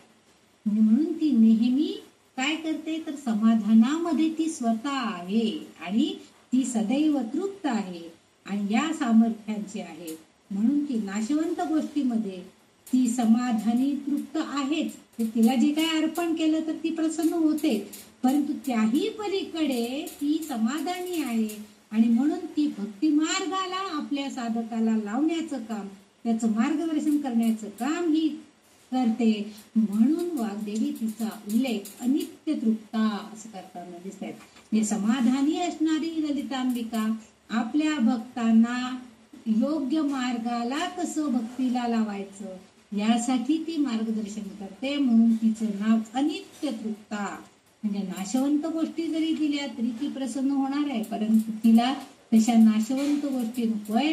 तर ज्या पत्रम पुष्पम फलम तोयम, म्हणजे ती उपासना जी आहे ती क्षणभूर परंतु संतुष्ट मनानं केलेली असेल, चांगल्या मनानं केली असेल तर ती सुद्धा समाधानी होते, संतुष्ट होते आणि तुम्हाला प्रसन्न होते आणि तुम्हाला योग्य भक्तीचा मार्ग दाखवते, मार्गदर्शन करते, भक्ती मार्गाला लावण्याचं काम ती करते. म्हणून ती अनित्य तृप्त आहे असा उल्लेख वाग्देवी इथं करताना दिसतात. पुढचं जे नाव आहे ते 816 नंबरचं नाव आहे मुनी मानस हंसिका. आता मुनी मानस हंसिका, मुनी म्हणजे कोण तर ऋषी लोक. आता ह्यासाठी म्हणून एक जे आधीच एक नाव आपण भक्ती मानस हंसिका असं एक 332 नंबरचं नाव होते, तर त्याचा अभ्यास आपण आधी केलेला आहे. म्हणजे मुनी मानस हे भक्ती मानस हंसिका असं तिचा उल्लेख त्यावेळेस केलेला होता. भक्ती मानस हंसिका म्हणजे काय तर भक्त मानस म्हणजे मनानी आणि हंसिका म्हणजे हंस, हंस पक्षाचा उल्लेख तिथे केलेला आहे. भक्ती मानस हंसिका असं तिचं वर्णन आधी केलं गेलेलं आहे. आणि आता इथं जे वर्णन आहे म्हणजे ह्या श्लोकामध्ये ह्या वाग्देवी तिचं मुनी मानस हंसिका असं वर्णन करताना दिसतंय. आता मुनी मानस हंसिका याचा अर्थ काय आहे हो तर मुनी मानस हंसिका म्हणजे मुनी म्हणजे ऋषी मुनी जे शुद्ध मनाचे असतात, तपश्चर्या करणारे सज्जन लोक, त्यांना आपण मुनी असं म्हणतो. आणि हे मुनी मानस जे आहे आणि मानस, मानस म्हणजे काय आपल्या मनातल्या भावभावनांचं प्रगटीकरण म्हणजे मुनी म्हणजे आपल्या मनातलं मानस, मानस म्हणजे मानसिक अवस्था, मनामध्ये असणारे विचार ते प्रगटीकरण. आता इथं मानस म्हणजे मानस सरोवर असा उल्लेख सुद्धा आहे, म्हणजे असं सुद्धा भावार्थ त्याच्यामध्ये आहे. मानस सरोवर म्हणजे आपल्या मनाचं सरोवर, सरोवराचं पाणी जसं स्वच्छ नितळ आणि शांत असतं, पवित्र असतं, तसंच आपल्या मनाचं भावभावना या सुद्धा तशाच शांत समाधानी असल्या पाहिजे. त्या भावभावनांचं प्रगटीकरण चांगल्यासाठीच झालं पाहिजे. आणि हंसिका, हंसिका म्हणजे हंसाची जोडी असा त्याचा अर्थ. हंसिका म्हणजे हंसाची जोडी. आता हंसाची जोडी काय करते तर हंसाची जोडी याचा अर्थ असा आहे, हंस हा पक्षी जो आहे हा काय करतो, आपल्याला हंसाचे गुण माहितीये, निरक्षीर विवेक हा त्याचा मुख्य गुण सांगितला जातो. निरक्षीर विवेक म्हणजे काय, जर समजा दूध पाणी आपण एकत्र करून ठेवलं तर त्याच्यातलं पाणी पाणी बाजूला म्हणजे त्याच्यातलं फक्त दूध दूध तो पितो आणि पाणी बाजूला टाकण्याचं काम करू शकतो. आपल्याकडे गवळ्याने जर दूध पाणी एकत्र करून आपल्याला आणून दिलं तर आपल्याला काही कळत नाही, आपण तसंच दूध चहा पाण्याला वापरायला सुरू करतो. परंतु हंसापुढे जर ते ठेवलं तर त्यातलं दूध फक्त हंस घेतो आणि पाणी बाजूला सारतो. म्हणजेच काय आहे तर त्याच्याकडे ही विवेकी वृत्ती आहे. दुधातले जे गुण आहेत ते चांगलेच गुण ते फक्त घेतं आणि वाईट गुण आपोआप बाजूला ठेवतं. हा निरक्षीर विवेक जो आहे तो त्याच्यामध्ये असलेला आपल्याला दिसून येतो. आपण 372 नावामध्ये भक्त मानस हंसिका असं जे बघितलेलं होतं त्याचं मी आता थोडस पुन्हा एकदा वाचनच करून दाखवते. भक्त मानस हंसिका असं त्यावेळेस वाग्देवींनी उल्लेख केलेला होता. म्हणजे भक्त साधक जो आहे तो, मानस म्हणजे मानस सरोवर, हंसिका म्हणजे हंसाची जोडी, या नामाच्या संदर्भातील माहिती सांगत असताना नर आणि मादी या कैलास पर्वताच्या शिखरावर मानस सरोवर निर्माण झाले आणि या सरोवरातील पाणी सर्वाधिक शुद्धतेसाठी ओळखले जाते. हे मानस सरोवर आजही अस्तित्वात आहे. हंस नेहमी शुद्ध गोष्टी जाणून घ्यायचा प्रयत्न करतात, म्हणून येथे अनेक हंस पक्षी बघावयास मिळतात. म्हणजे मानवी जीव या सरोवराभोवती जमतात. येथे सरोवराची तुलना आपल्या मनाशी केलेली आहे. हंसाची जोडी असा उल्लेख असतो, म्हणून हंस जोडी. म्हणून हंस जोडी याचा अर्थ आहे जीवात्मा आणि परमात्मा. हंसाची जोडी का घेतली आहे, एकच हंस का म्हटला नाही, हंसांची हंसिका असं का म्हटलं तर जीवात्मा आणि परमात्मा, आत्मा आणि ब्रह्म यांच्यात ब्रह्माची तुलना ललिता मातेशी केली जाते. म्हणून येथे राहून जो आत्मा येथे कायम राहण्याचा निर्णय घेतो त्यांना ही ललिता मार्गदर्शन करते की हंस जसा निरक्षीर विवेक दाखवतो तसं वाईट बाजूला ठेवून चांगल्याच गोष्टीचा बोध घ्यावा, चांगल्याचीच दखल घ्यावी, म्हणून तिला हंसिका असे संबोधन आहे.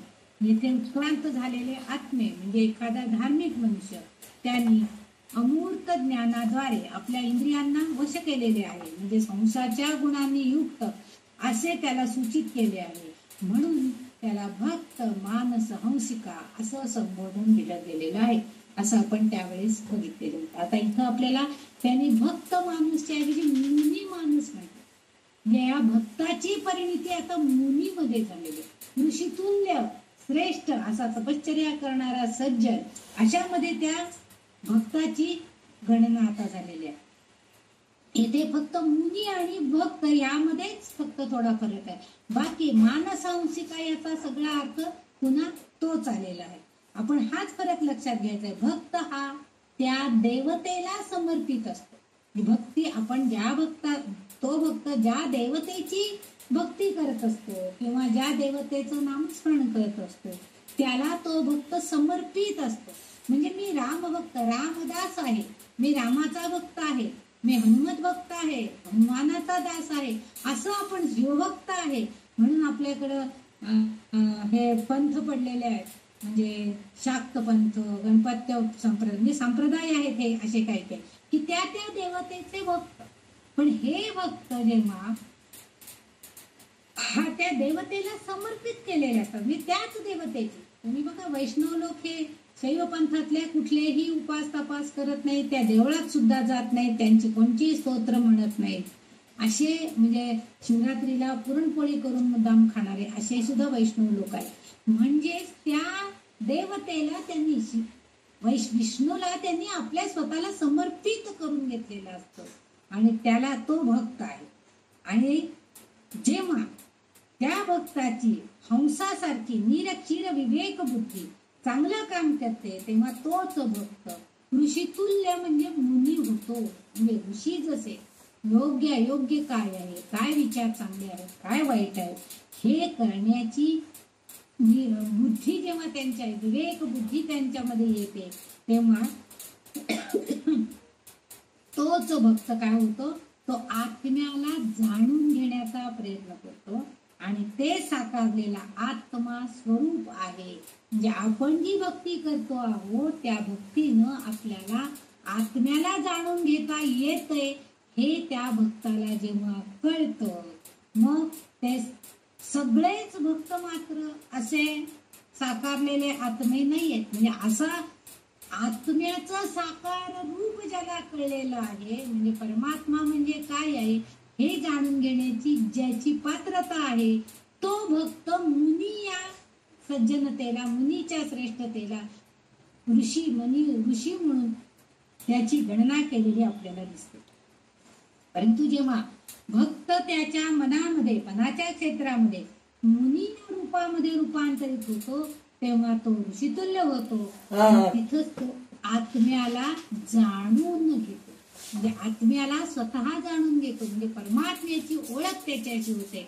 म्हणजे तो भक्त आता मुनी बनतो. म्हणून इथं या वाग्देवी असा उल्लेख करतोय की मुनी मानस हंसिका, म्हणजे मानस सरोवरामध्ये म्हणजे जीवात्मा आणि परमात्मा.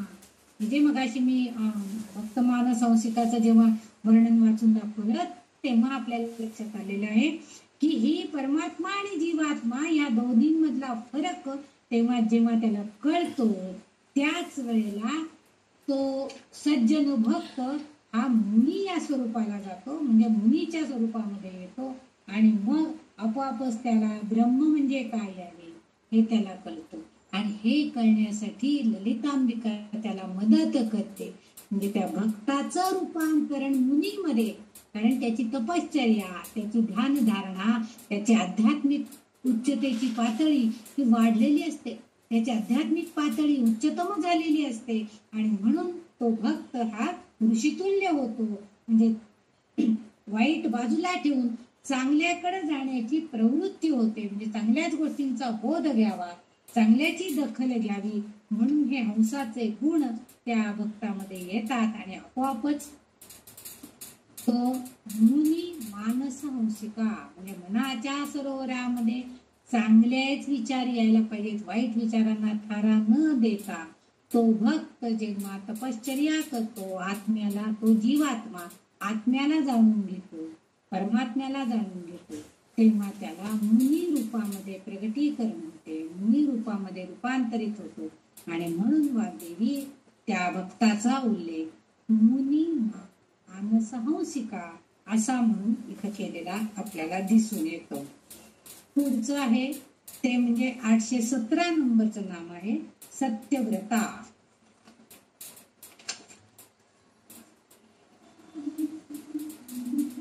घ्यायचं का पुढं? अर्ध श्लोक झाले का? अर्धा झालाय. पूर्ण होऊ शकतं का अर्ध्या तासात? मुनी मानस हंसिका बरोबर अर्ध चरण झाले. पुढचं आहे सत्यव्रता, सत्यरूपा, सर्वांतर यामिनी सती. अजून 4 नाव आहेत. बरं, उद्या मग थांबूया. तरी 25-30 मिनिटं लागणार. नको अजून आहेत. नको 3 पानं तरी आहेत. 3 पानं आहेत. थांबूया मग 20 मिनिटं. थांबूया मग. तेच म्हणूनच म्हणते. पुढच्या आता बघूया. गुरुवारी असेल मी तर झाली तयारी तर घेऊया, नाहीतर मग पुढच्या आठवड्यामध्ये. कारण उद्या तर नाहीये मी, पण गुरुवारी समजा आलेच लवकर तर घेऊया, नाहीतर पुढच्या आठवड्यामध्ये पण मला शक्य होईल केले. पुढच्या आठवड्यात नाहीच, 14-15 नाहीच. 15 आपण जे ह्या सूक्ष्म रूपातल्या ललिता देवीचं जे वर्णन आपण ऐकलेलं आहे त्यामध्ये ती सूक्ष्म रूपामध्ये कशी आहे ते सगळं वाग्देवता आपल्याला आतापर्यंत म्हणजे पराहंत्री, पाश हस्ता वगैरे अशा उल्लेख त्यांनी केलेला आहे. हे सगळं सूक्ष्म रूपामध्ये ती अंतरात्म्यामध्ये सुद्धा आहे. हेही वर्णन आता पुढच्या काही नामांमध्ये ते करणार आहे. आणि आतापर्यंत झालेलं तिचं जे वर्णन आहे ललितांबिकेचं, हे मला जे कळलं ते मी तुम्हाला सांगण्याचा प्रयत्न केलेला आहे. आणि ते जर बरोबर झालेलं असेल तर ते सगळी तिची कृपा आहे की जे तुम्हाला समजू शकलं. जे काय तुम्हालाही समजलं नाही तर ती माझी चुकी आहे. मलाच कळलेलं नसल्यामुळे मी तुम्हाला सांगू शकले नाही. त्यामुळं माझी आतापर्यंत झालेली जी सेवा आहे 153-54 श्लोकामधला पहिलं चरण इथपर्यंत आपण आज इथं समाप्त करतो आहोत. आता आज आपण इथं थांबूया. ही सेवा मी तिच्या चरणी अर्पण करते आणि त्या जगदंबिकेनं, त्या ललितांबिकेनं आपल्या सर्वांवरती अशीच कृपा सदैव ठेवावी की जेणेकरून आम्हाला आणखीन ब्रह्म्याचं ज्ञान, सूक्ष्म रूपातल्या तिच्या कला आम्हाला सुद्धा कळाव्यात. अशा रीतीनं तिने आम्हाला त्याची मदत करावी आमच्यासाठी आणि आमच्या ज्ञानामध्ये थोडी भर पडावी हीच अपेक्षा तिच्याकडे करूया. आणि आपण आज इथेच विराम घेऊया, थांबूया. धन्यवाद. सगळेजणी शांतपणे ऐकून घेतले त्याबद्दल आज इथंच विराम.